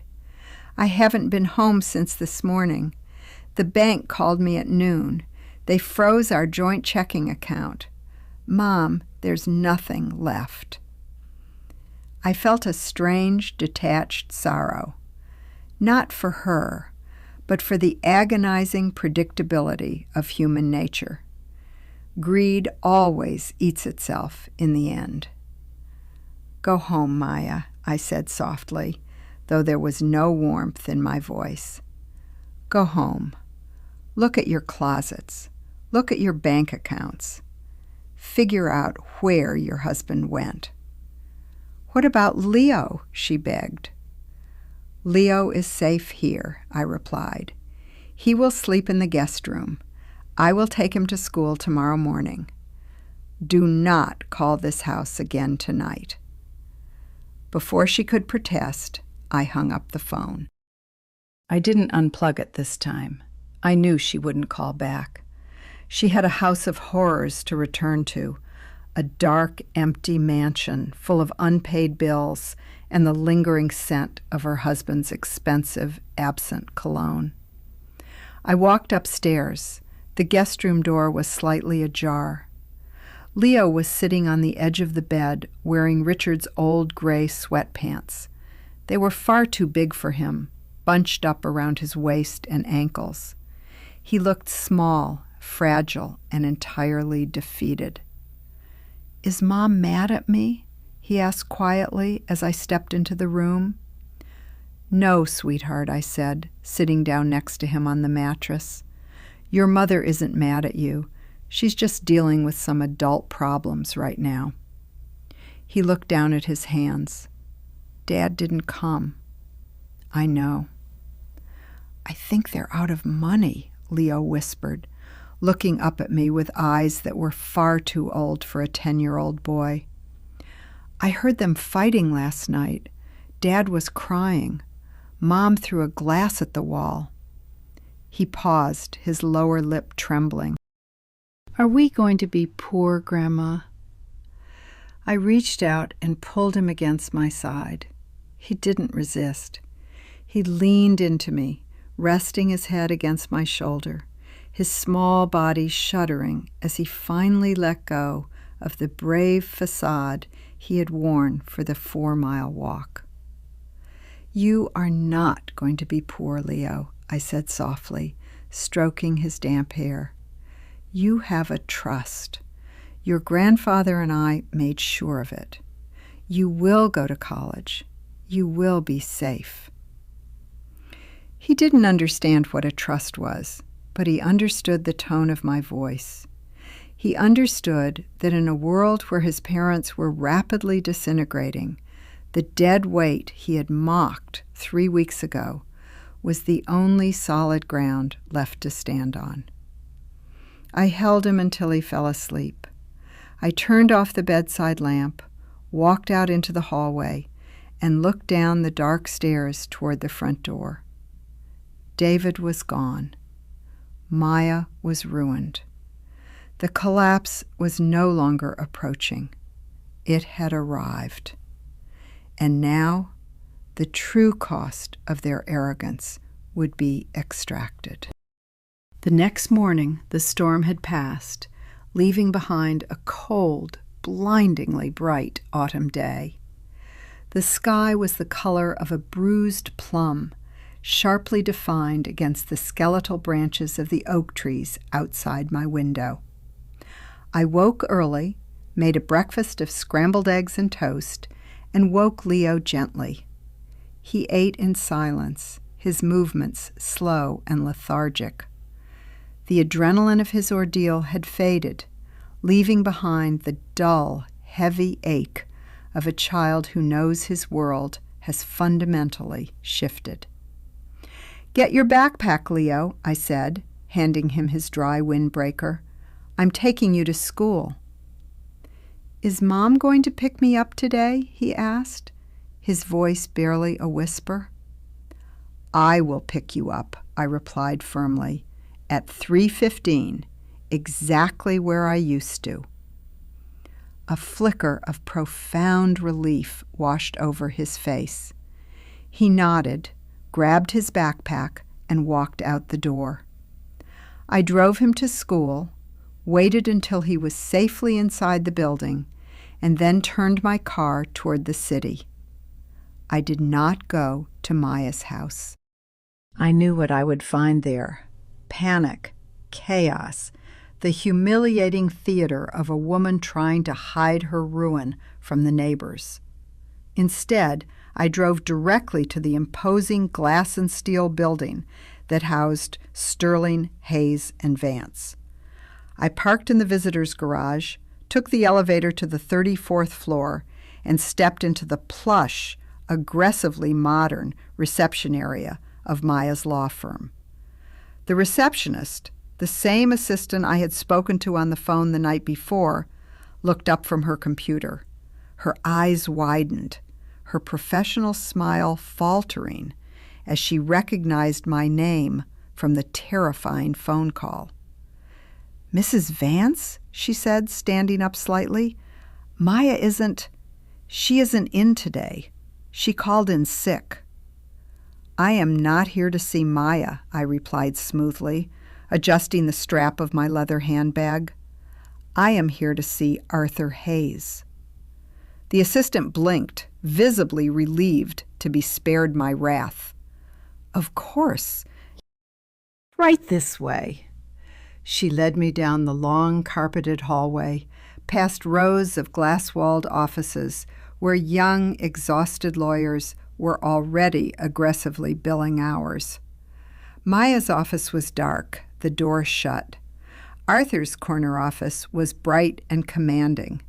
He was sitting behind his massive desk, dictating into a small recorder.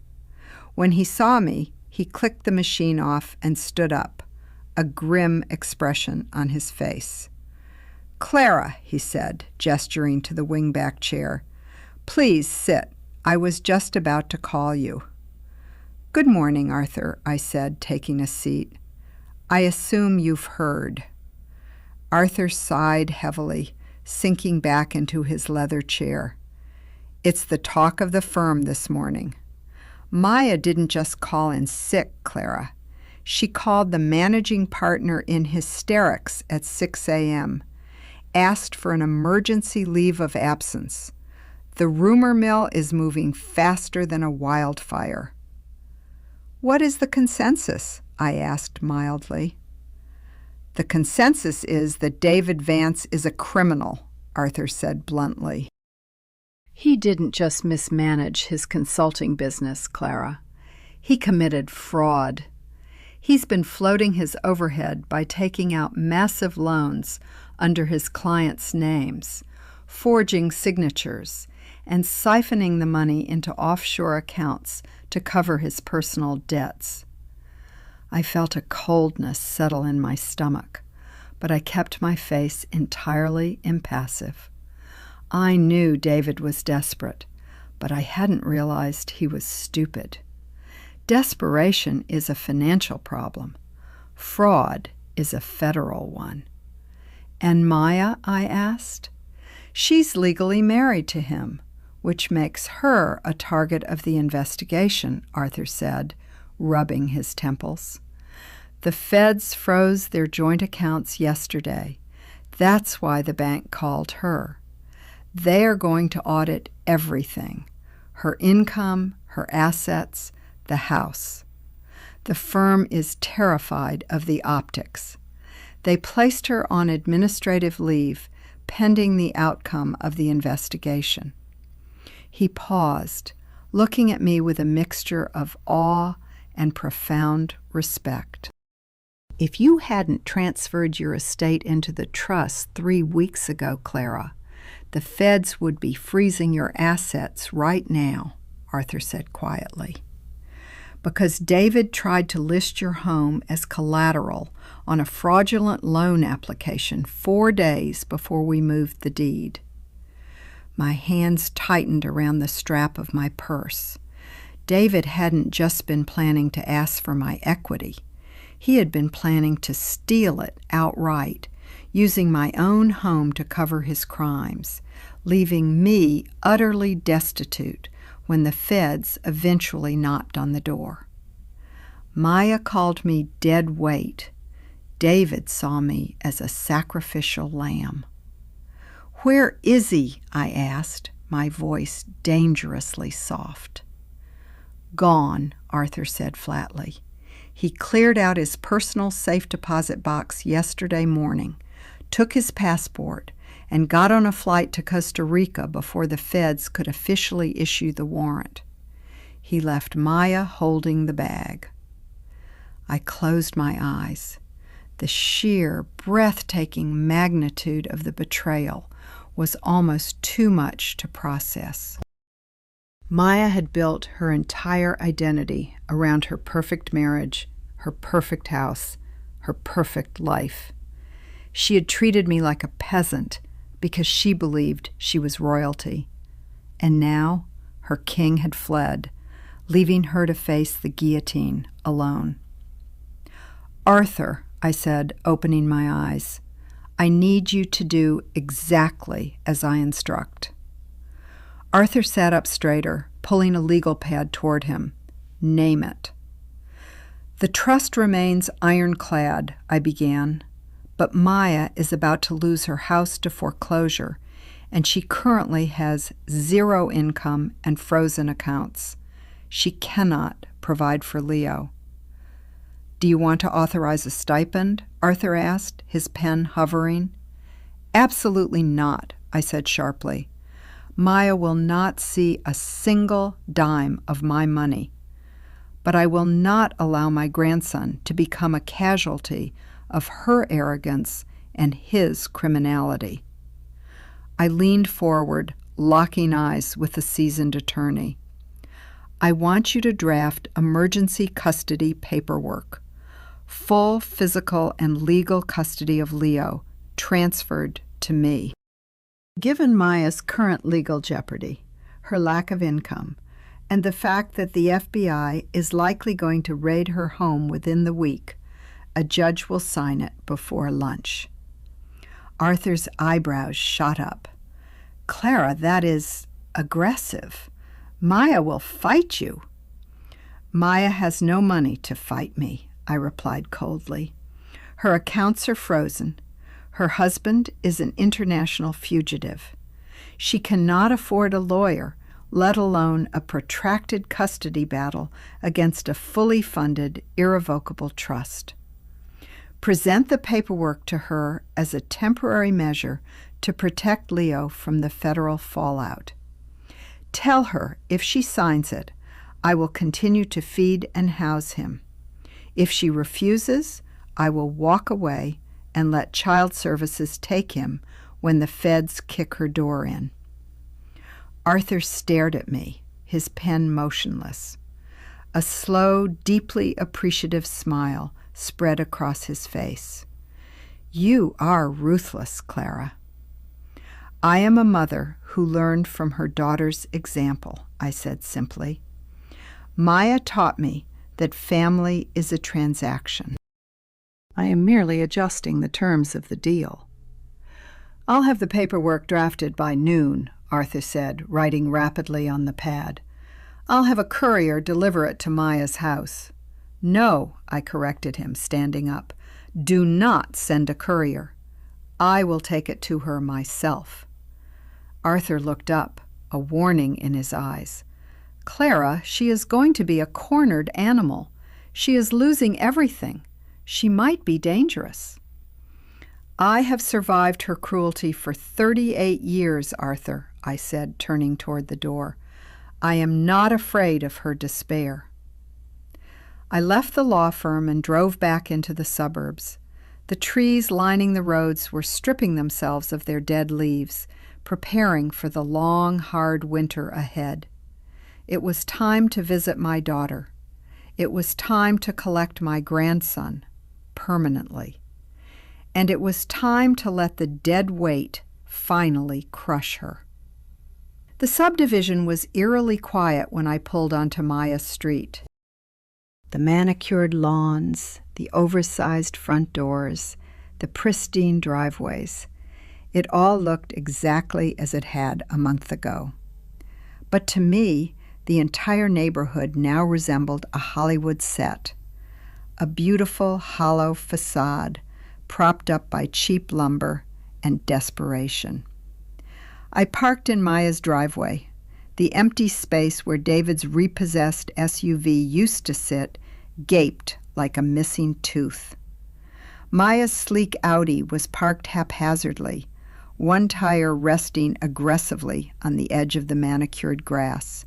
She hadn't even bothered to straighten it. I turned off the engine. The manila folder containing the emergency custody papers sat heavy on the passenger seat. I rested my hand on it for a moment, feeling the thick, uncompromising weight of the legal documents. I was about to cross a threshold from which there would be no return. I stepped out of the car, the cold autumn wind biting through my wool coat, and walked up the bluestone path. I didn't knock. I didn't ring the bell. I used the brass key Maya had given me years ago, the key meant for the unpaid nanny, and unlocked the heavy mahogany door. The stench hit me before I even fully crossed the threshold. It was the smell of unwashed dishes, sour milk, and stale wine, aggressively masked by the cloying, synthetic vanilla of a boutique reed diffuser that was desperately trying to cover the scent of decay. The foyer, usually a pristine monument to their wealth, was a disaster. Shoes were kicked in all directions. A pile of unopened mail, stamped with urgent red past due notices, was scattered across the console table. "Maya?" I called out. My voice echoed slightly in the large, vaulted space. There was no answer, just the low, monotonous hum of a television playing somewhere deep in the house. I walked into the living room. Maya was sitting on the floor, her back against the expensive sectional sofa. She was wearing the same clothes she had worn to work the day before, a tailored silk blouse that was now wrinkled and stained, and a pair of gray slacks. Her bare feet were tucked beneath her. Surrounding her were stacks of paper, bank statements, mortgage documents, credit card bills, and legal notices. The wreckage of a fraudulent life laid bare on an imported Turkish rug. A half-empty bottle of Pinot Noir sat on the coffee table. No glass. She didn't look up when I entered. She was staring blankly at a document in her hand, her eyes wide, unfocused, and entirely hollow. "They froze my checking account," she whispered. Her voice was raspy, dry, as if she hadn't had water in days. "I went to buy groceries this morning. My card declined. The cashier looked at me. She looked at me like I was trash. I stood in the center of the room, holding the manila folder against my chest. I did not move toward her. I did not offer a comforting hand. "David is in Costa Rica," I said quietly. Maya slowly raised her head. Her face was unrecognizable. The sharp, arrogant, commanding lawyer who had sneered at my knee pain in Paris was gone. In her place was a broken, terrified ghost, her makeup smeared, her skin sallow and gray. "I know," she rasped, a bitter, broken laugh escaping her lips. "The FBI called me 2 hours ago. They're coming with a warrant. They said he forged my signature on a commercial loan for $3 million. They said I might be an accessory." She dropped the paper she was holding. It fluttered to the ground, landing on top of a foreclosure notice. "He left me, Mom," she sobbed, the tears finally spilling over her lashes, carving clean tracks through the smeared makeup on her cheeks. "He took the last $20,000 from his safe deposit box, and he left me here to go to prison." She looked up at me, her eyes pleading, desperate for the maternal safety net she had spent her entire adult life taking for granted. She wanted me to rush forward, fall to my knees, hold her tightly, and promise that I would hire the best lawyers in the city to save her. I didn't move. "You chose him, Maya," I said softly. The words hung in the stale air, cold and precise. "You chose the house. You chose the cars. You chose the image. You built a life entirely out of mirrors, and now you are angry that the glass is shattering." Maya's face twisted in agony.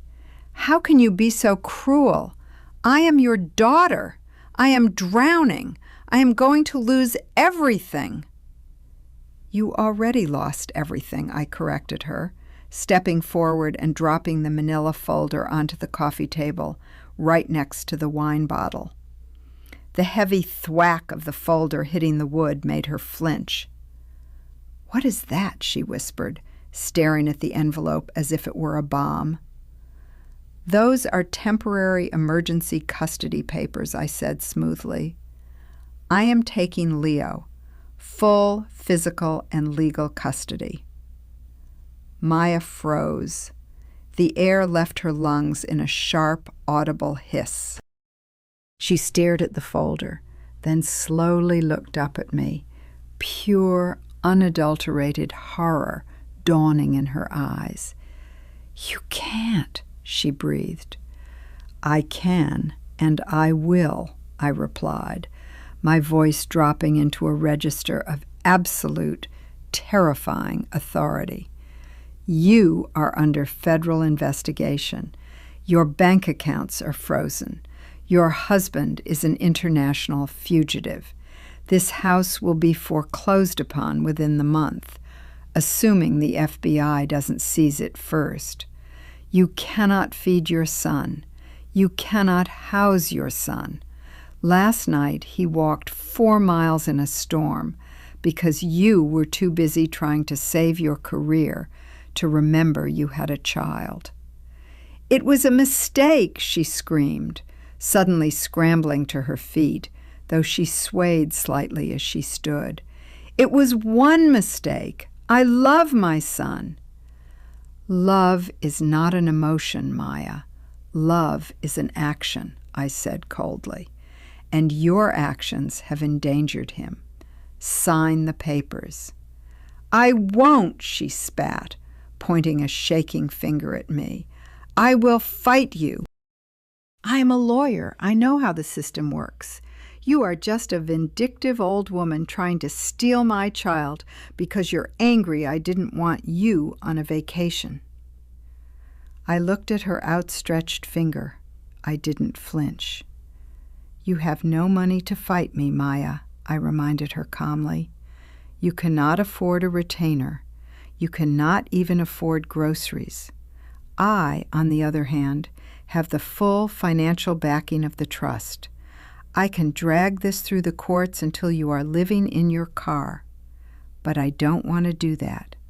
I want this done cleanly, today. You planned this, she hissed, backing away from me, her eyes wild with paranoia. You knew David was failing. You knew he was going to run. You set this up so you could take Leo and punish me. I didn't plan your husband's federal crimes, I said softly. I merely planned my own survival. I stopped being your dead weight, Maya. And without my weight holding you down, you floated directly into the sun. I picked up the pen resting on the coffee table and held it out to her. Sign the papers, Maya. If you sign them now, I will take Leo to my house. He will be safe. He will be fed. He will go to his private school. If you refuse, I will walk out that door, and when the FBI raids this house tomorrow morning, Leo will be placed in foster care by the state. Maya stared at the pen. Her hand was shaking violently. She looked around the chaotic, ruined living room, at the piles of debt, at the half-empty wine bottle, at the absolute wreckage of her life. She looked at me. For the first time in her life, she saw me not as a servant, not as an old woman to be dismissed, but as an adversary she could not defeat. She let out a broken, agonizing wail. It was the sound of a woman surrendering her crown. She stepped forward, snatched the pen from my hand, and quickly signed her name on the dotted line. She threw the pen across the room. It shattered against the marble fireplace. "Take him," she sobbed, collapsing back onto the floor, pulling her knees to her chest. "Take him and get out. I never want to see you again." I picked up the folder. I didn't say goodbye.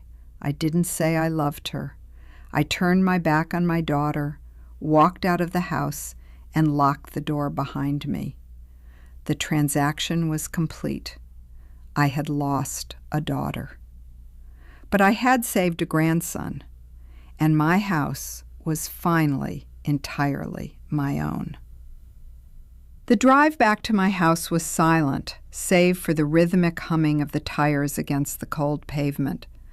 The manila folder rested securely on the passenger seat, a tangible contract of salvation and ruin. When I arrived, the house felt different. For decades, this home had been a monument to service. It was the place where I cooked the meals, managed the schedules, absorbed the stress, and quietly disappeared into the wallpaper so my family could shine in the center of the room. It was a fortress of invisible labor. But as I stepped through the front door, the silence that greeted me was no longer the heavy, lonely quiet of an empty nest. It was the profound, commanding silence of a sovereign territory. I walked into the kitchen. Leo was sitting exactly where I had left him at the Marble Island.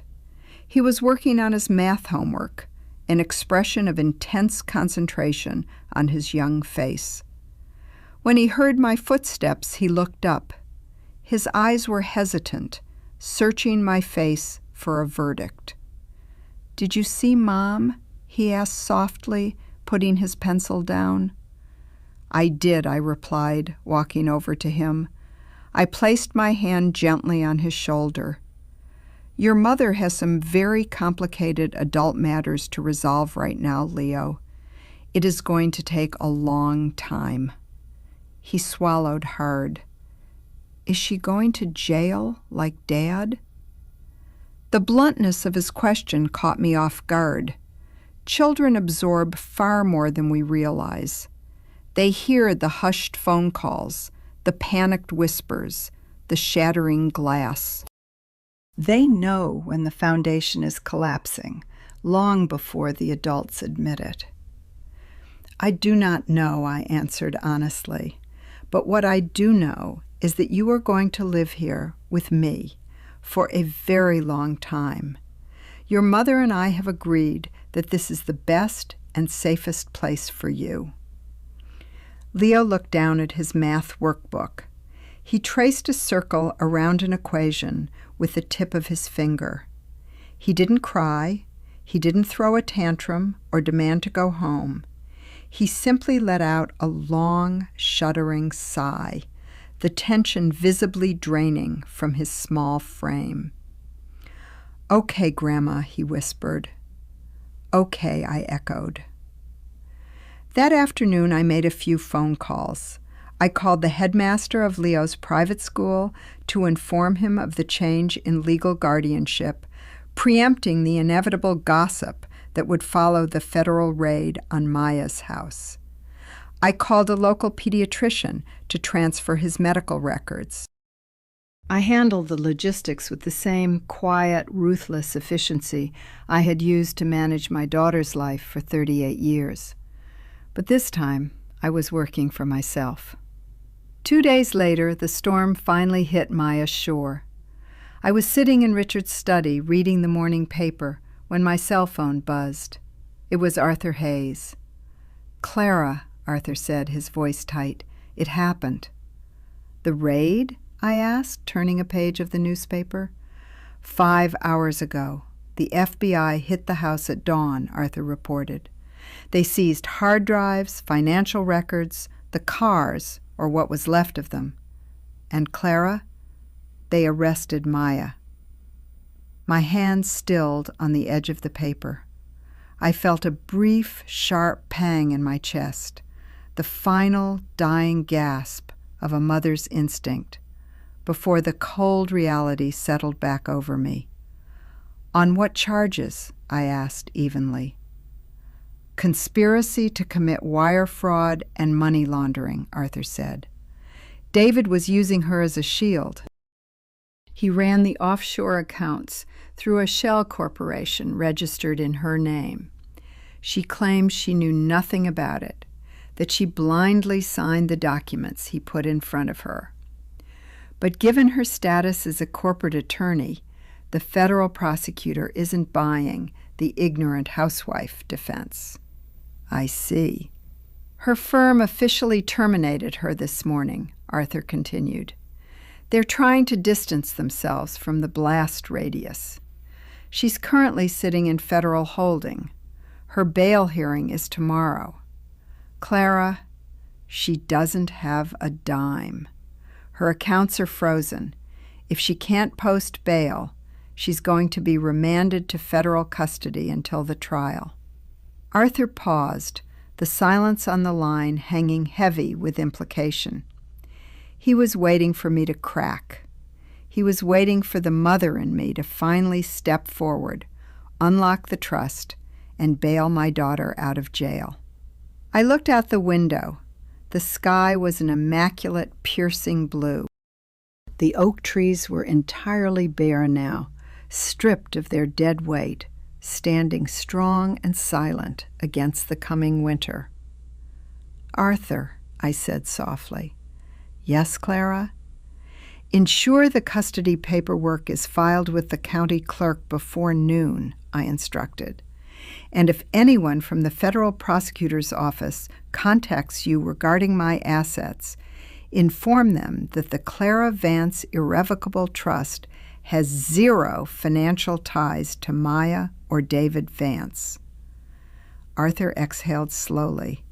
It was a sound of profound respect, mixed with a trace of fear. "I understand. And Maya, if she calls me to ask for representation?" "You represent the trust, Arthur. You do not represent Maya. She will have to rely on a public defender." "Understood." I hung up the phone. For decades, Maya had treated me like a ghost.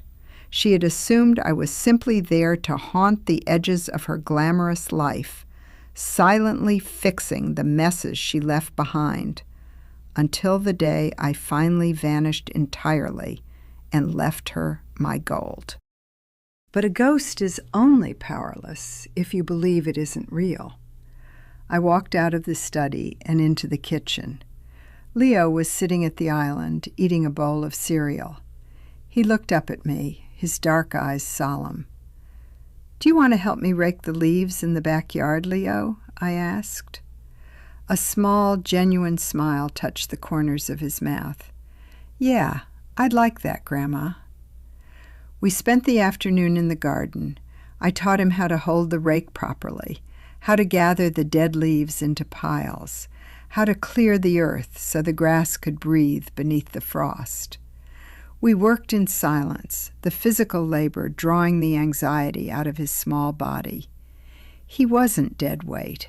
He was just a boy who needed a foundation that wouldn't crumble beneath him. As the sun began to set, casting long golden shadows across the lawn, I leaned against my rake and looked at my home. It was a sprawling 4-bedroom colonial on 2 acres of pristine, debt-free land. It was quiet. It was secure. It was mine. I thought about Maya, sitting in a cold federal holding cell, waiting for a mother who was never coming to save her. I thought about David, hiding in Costa Rica, looking over his shoulder for the rest of his miserable life. I thought about Susan, desperately trying to salvage her country club reputation in the wake of her son's spectacular public ruin. They had all underestimated the silent matriarch. They had confused my patience for weakness and my silence for stupidity. They thought I was the foundation they could chip away at forever. They never realized that a foundation has the power to bring the entire house down the exact moment it decides to shift. I took Leo's hand, his small, cold fingers wrapping securely around mine. "Come inside, Leo," I said softly. "It's getting cold. Let's go home." We walked up the steps, crossed the threshold, and the heavy mahogany door clicked firmly shut behind us, locking out the wreckage of the past and sealing us safely inside. A house does not finish collapsing simply because the roof has caved in. The dust takes time to settle. The fractured pipes continue to leak into the foundation. And sometimes, from beneath the heavy, suffocating rubble, you can still hear the scratching of those who refuse to accept they are buried. I believed the transaction was complete when I closed my front door. I believed the silence in my home was final. But I had underestimated the sheer, bottomless endurance of my daughter's entitlement. 4 days after Maya's arrest, my landline rang. It was a Tuesday afternoon. Leo was at school, and I was in the kitchen, carefully polishing a set of silver spoons that had belonged to my own mother. I wiped my hands on a cloth and picked up the receiver. "Hello?" "Is this Clara Vance?" a voice asked. It was a young man's voice, rushed and thin, lacking the polished, predatory smoothness of the attorneys at Maya's former firm. "Speaking." "Mrs. Vance, my name is Evan Harris. I'm a public defender with the federal court.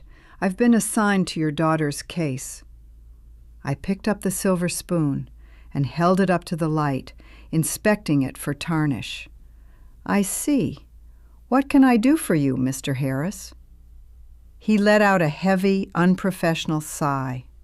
"Frankly, ma'am, your daughter is making my job impossible. She is refusing to cooperate with the prosecutor. She's refusing to eat. She has spent the last 96 hours demanding that we contact you to arrange her bail. The judge set it at $250,000. Maya insists you have the funds. Maya is mistaken, I replied calmly. My assets are held in an irrevocable trust. They are legally inaccessible for such purposes. I explained that to her, ma'am, the young lawyer said, his voice straining with exhaustion. Her former attorney, Arthur Hayes, also provided us with the documentation confirming it. But Maya won't listen. She is insisting that you are hiding the money to punish her, and she's demanding you come down here. I have nothing to say to her, Mr. Harris. Mrs. Vance, please, the young man pleaded, dropping the legal formality. She is bordering on hysterical. The prosecutor is offering a plea deal. If she rolls on her husband, gives them everything she knows about David's offshore accounts, they'll recommend a reduced sentence, maybe even house arrest. But she won't even look at the paperwork until she speaks to you. If she doesn't sign this proffer by Friday, they're taking the deal off the table and charging her as a full co-conspirator. She is looking at 10 to 15 years in federal prison. 10 to 15 years. The numbers hung in the air, heavy and absolute. My daughter was standing on the edge of a cliff, blindfolded by her own arrogance, waiting for me to build a bridge. She honestly believed that if she threw a loud enough tantrum in a federal holding facility, the universe would bend to her will, just as I always had. Where is she being held? I asked softly. 2 hours later, I walked through the sliding metal doors of the Metropolitan Federal Detention Center. The environment was a brutal assault on the senses. It smelled of industrial bleach, stale sweat, and institutional despair. There were no boutique diffusers here. There were no cashmere sweaters or imported rugs. There was only concrete, steel, and the profound, humiliating reality of absolute powerlessness.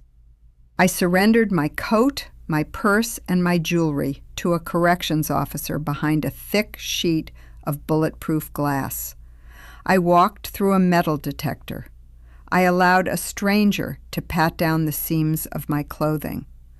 I endured the indignities with quiet grace, knowing they were temporary for me and permanent for the woman I was going to see. A guard escorted me down a long, echoing corridor to the visitation room.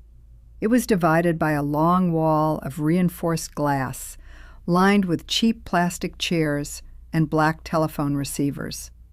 I sat down at booth number 4. A heavy metal door buzzed open on the other side of the glass. I watched as a guard led my daughter into the room.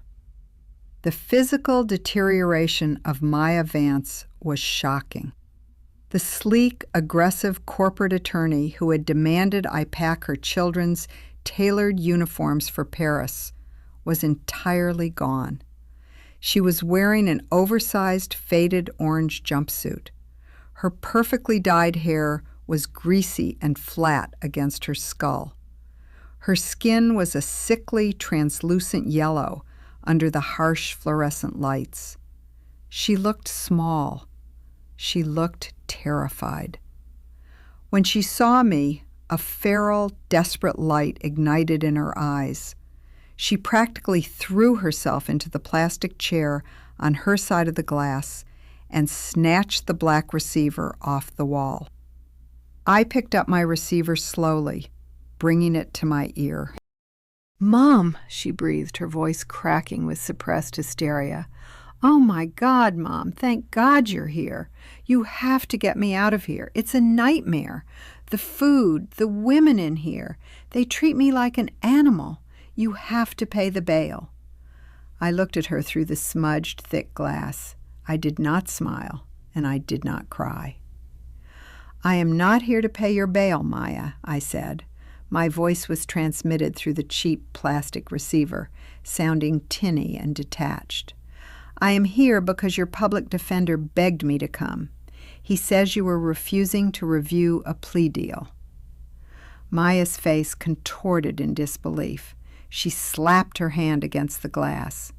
"I don't need a plea deal. I need my mother," she hissed, glancing around the room at the guards as if they were the hired help at a country club who were failing to assist her.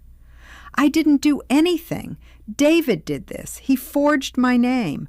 I am an innocent victim." "You are not innocent, Maya," I corrected her gently, as if speaking to a slow child. "You may not have wired the money offshore yourself, but you spent it. You drank the $3,000 wine. You drove the leased cars. You enjoyed the prestige of a life you knew, deep down, neither of you could legitimately afford. You turned a blind eye because the illusion was more important to you than the truth." "How can you say that to me right now?" she cried, tears spilling over her pale cheeks. "I am your daughter. You have millions of dollars sitting in an account, and you are letting me rot in this cage." "The money is not mine anymore, Maya. It belongs to Leo's trust." "Break the trust!" she screamed, her voice distorting through the phone's speaker. "Tell Arthur to liquidate the assets. Sell the house. Sell everything. I am going to lose my law license. I am going to lose my son." "You already lost your son," I said softly. The words hit her like a physical blow. She recoiled, her breath hitching in her chest. "I have emergency custody, Maya. I filed the paperwork yesterday," I continued, my voice calm, steady, and devoid of malice. "Leo is safe. He is sleeping in a warm bed. He is eating hot meals. He is going to school. He is no longer walking the streets in the rain because his parents view him as a scheduling inconvenience." Maya stared at me. Her mouth opened and closed, but no sound came out. The feral desperation in her eyes slowly morphed into something much darker, pure, concentrated hatred. "You did this," she whispered venomously. "You destroyed my life so you could steal my child." "I didn't destroy anything," I replied. "I simply stopped maintaining the illusion. I am not your dead weight, Maya, and I am not your savior." I looked at my watch. "Your lawyer says the prosecutor is offering you a deal. If you give them David, you might avoid a decade in a federal penitentiary. I highly suggest you take it, because if you go to trial, you will lose. And if you go to prison for 10 years, Leo will be 20 by the time you get out. He will be a man raised by me." Maya's face twisted into an ugly, terrifying sneer. She pressed her face close to the glass, her breath fogging the barrier between us. "David's mother isn't going to let you keep him," Maya hissed. "Susan knows you took him. She called my lawyer this morning. She is hiring her own attorneys. She's going to sue you for custody, Mom. She's going to drag you through the mud, and she's going to take Leo away from you." I felt a faint, dark ripple of amusement flutter in my chest. Susan, the woman who couldn't be bothered to watch her own grandson because it interfered with her tennis league, was now preparing to wage a legal war for him solely to protect her bruised ego.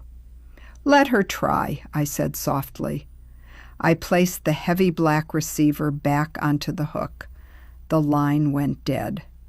Maya was screaming now. I couldn't hear the words through the thick glass, but I could see the cords straining in her neck, the spittle flying from her lips. A guard stepped forward, placing a firm hand on her shoulder, physically pulling her away from the partition. I stood up, smoothed the front of my wool coat, and walked out of the visitation room without looking back. My daughter was gone.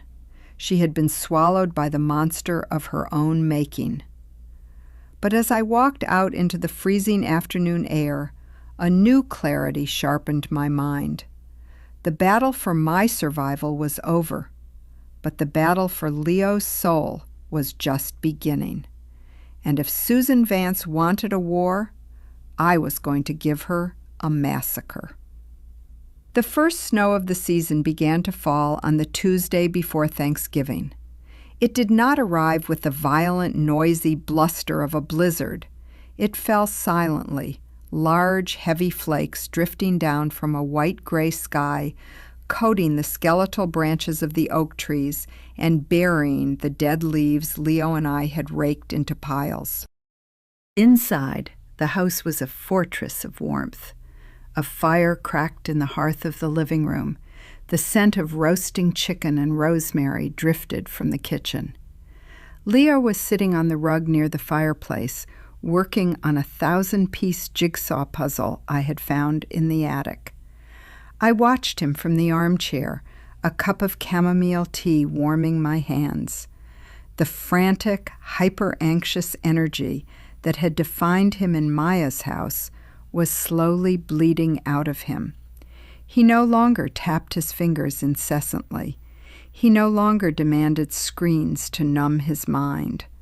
The quiet rhythm of my home, the predictability of meals, the absence of screaming matches, the heavy, comforting silence was acting as a slow-release antidote to the poison of his upbringing. The landline rang in the kitchen.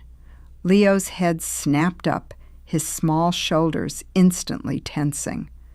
The trauma of the past month had conditioned him to fear the ringing of a telephone. "It's all right, Leo," I said softly, setting my teacup on the saucer. "Focus on your puzzle. I will handle it." I walked into the kitchen, closed the door behind me, and picked up the receiver. "Clara," Arthur Hayes said.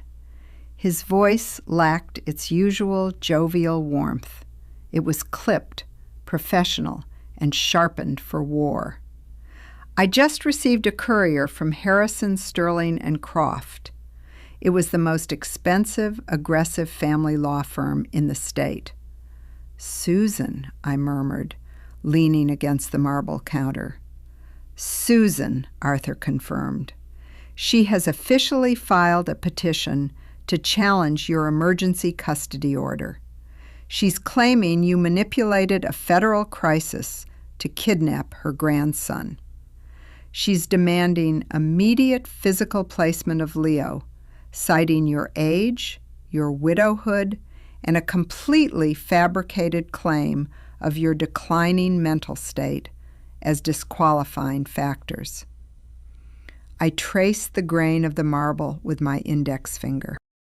"She moves quickly for a woman who refused to watch him on a Tuesday afternoon. People who view children as accessories will only fight for them when someone else tries to take them away," Arthur observed grimly. "It's not about Leo, Clara. It's about her ego. She lost her son to a federal indictment. She lost her daughter-in-law to a jail cell. If she loses her grandson to the dowdy housekeeper, she loses the narrative. And Susan Vance would rather die than lose the narrative at the country club." "What is our position?" I asked. "Our position is a brick wall," Arthur replied confidently. "The trust has unlimited capital to bury her in motions. But Clara, a custody battle is ugly. Her lawyers will depose you. They will try to drag your medical records into court. They will try to put Leo on the stand to testify about his living conditions. It could take 2 years. I looked out the kitchen window at the falling snow. 2 years of psychological warfare. 2 years of Leo living in the shadow of a courtroom, subjected to the manipulations of a woman who only wanted him as a trophy. I would not allow it. I had removed him from one war zone. I would not drag him into another. "We are not going to court, Arthur," I said quietly. "Clara, we don't have a choice. She filed the petition." "Set up a meeting," I instructed, "tomorrow afternoon at your office. Tell her lawyers that I am willing to discuss a private settlement. Tell them I am overwhelmed by the legal threat and wish to negotiate." Arthur paused. "Clara, what are you doing? You are holding all the cards." "Just set the meeting, Arthur. And before tomorrow, I need you to use your contacts at the federal prosecutor's office. Pull the unsealed discovery documents from David's indictment, specifically the asset tracing on the offshore accounts." "The asset tracing?" Arthur repeated, his tone shifting from confused to deeply curious.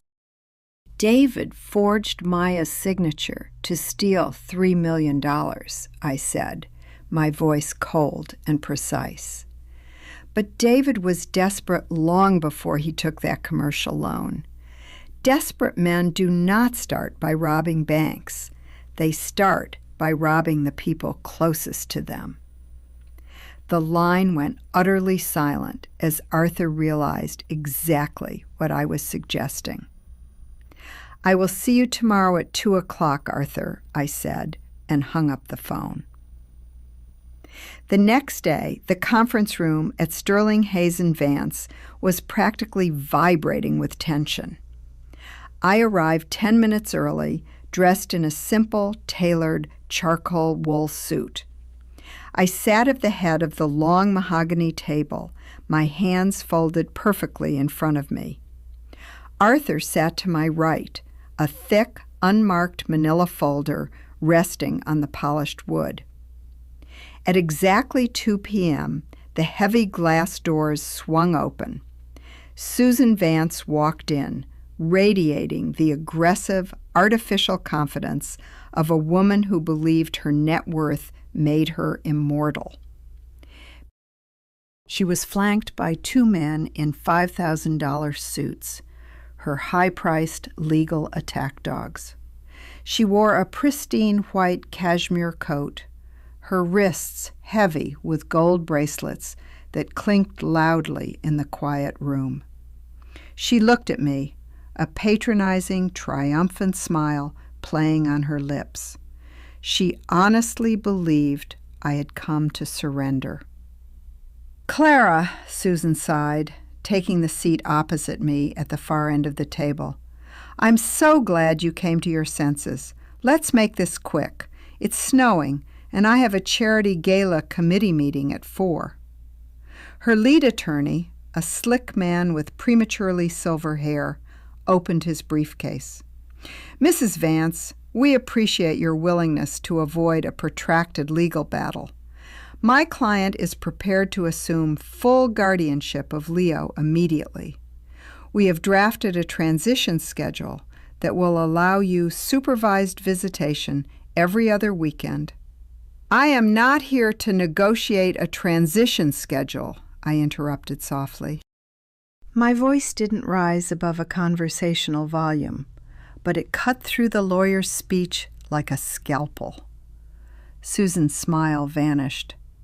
"Then why are we here, Clara?" I did not look at her lawyers. I kept my eyes locked entirely on Susan.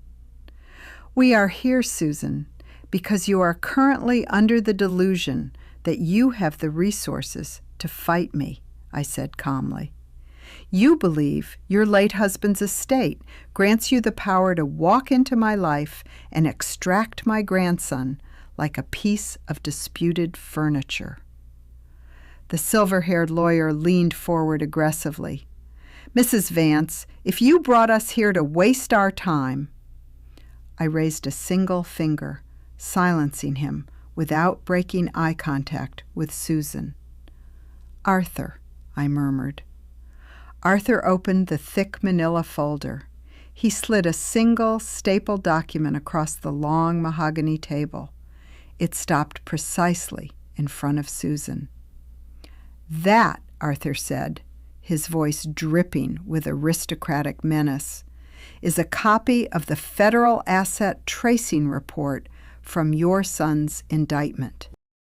It was unsealed this morning. Susan stared at the document. She didn't touch it. "What is this?" "David didn't just forge Maya's signature, Susan," I explained, leaning back in my leather chair. $3 million wasn't enough to cover his gambling debts and his offshore shell companies. He needed more. Susan's heavily manicured hands began to tremble. A sickening pallor washed over her tanned face. 14 months ago, Arthur continued, reading from his own copy, David Vance executed a secondary mortgage on your estate in the Hamptons. 7 months ago, he liquidated 2 of your primary trust accounts. He had your power of attorney, Susan. You gave it to him when his father died because you didn't want to be bothered with the boring paperwork. The room grew so quiet I could hear the faint hum of the HVAC system pushing warm air through the ceiling vents. Susan slowly, painfully, reached out and turned the page of the document. Her eyes scanned the columns of federal numbers, the red ink, the missing millions. "You didn't look, Susan," I said softly. "You trusted the illusion of your son, just like Maya did. You thought you were immune to the collapse." Susan let out a sound, a choked, suffocated gasp. She looked at her lawyers, wide-eyed, silently begging them to tell her it was a legal trick. But the lawyers were staring at the federal seal on the document, their professional arrogance rapidly evaporating as they realized their client was entirely bankrupt. "He took it," Susan whispered, her voice breaking. "He took all of it. He left you with a heavily leveraged property, 0 liquid assets, and a mountain of federal tax liabilities," Arthur confirmed ruthlessly. "By our estimation, Susan, you will be forced to sell your primary residence before the spring just to cover the legal fees associated with the federal audit that is currently headed your way." I folded my hands back together. I watched the golden armor strip away from the woman who had sneered at me in my garden just a few weeks prior. "You do not have the funds to pay these gentlemen for another hour of their time," I said quietly, "let alone the millions it would require to fight my irrevocable trust in family court." Susan collapsed back into her chair. The heavy gold bracelets on her wrists suddenly looked like cheap costume jewelry. She was a hollow shell, emptied out by her own flesh and blood. "Withdraw the custody petition, Susan," I ordered gently. "Sign the relinquishment forms today. If you do, I will instruct Arthur to keep this financial revelation quiet, allowing you the dignity of selling your assets privately before the country club finds out you are destitute." Susan didn't argue. She didn't threaten me. She didn't scream. She reached for the pen her lawyers silently offered her. Her hand shook so violently She could barely grip the silver barrel. She signed the relinquishment documents, effectively erasing herself from Leo's life forever. When she finished, she didn't look at me. She stood up, her white cashmere coat suddenly looking far too large for her shrinking frame, and walked out of the glass doors.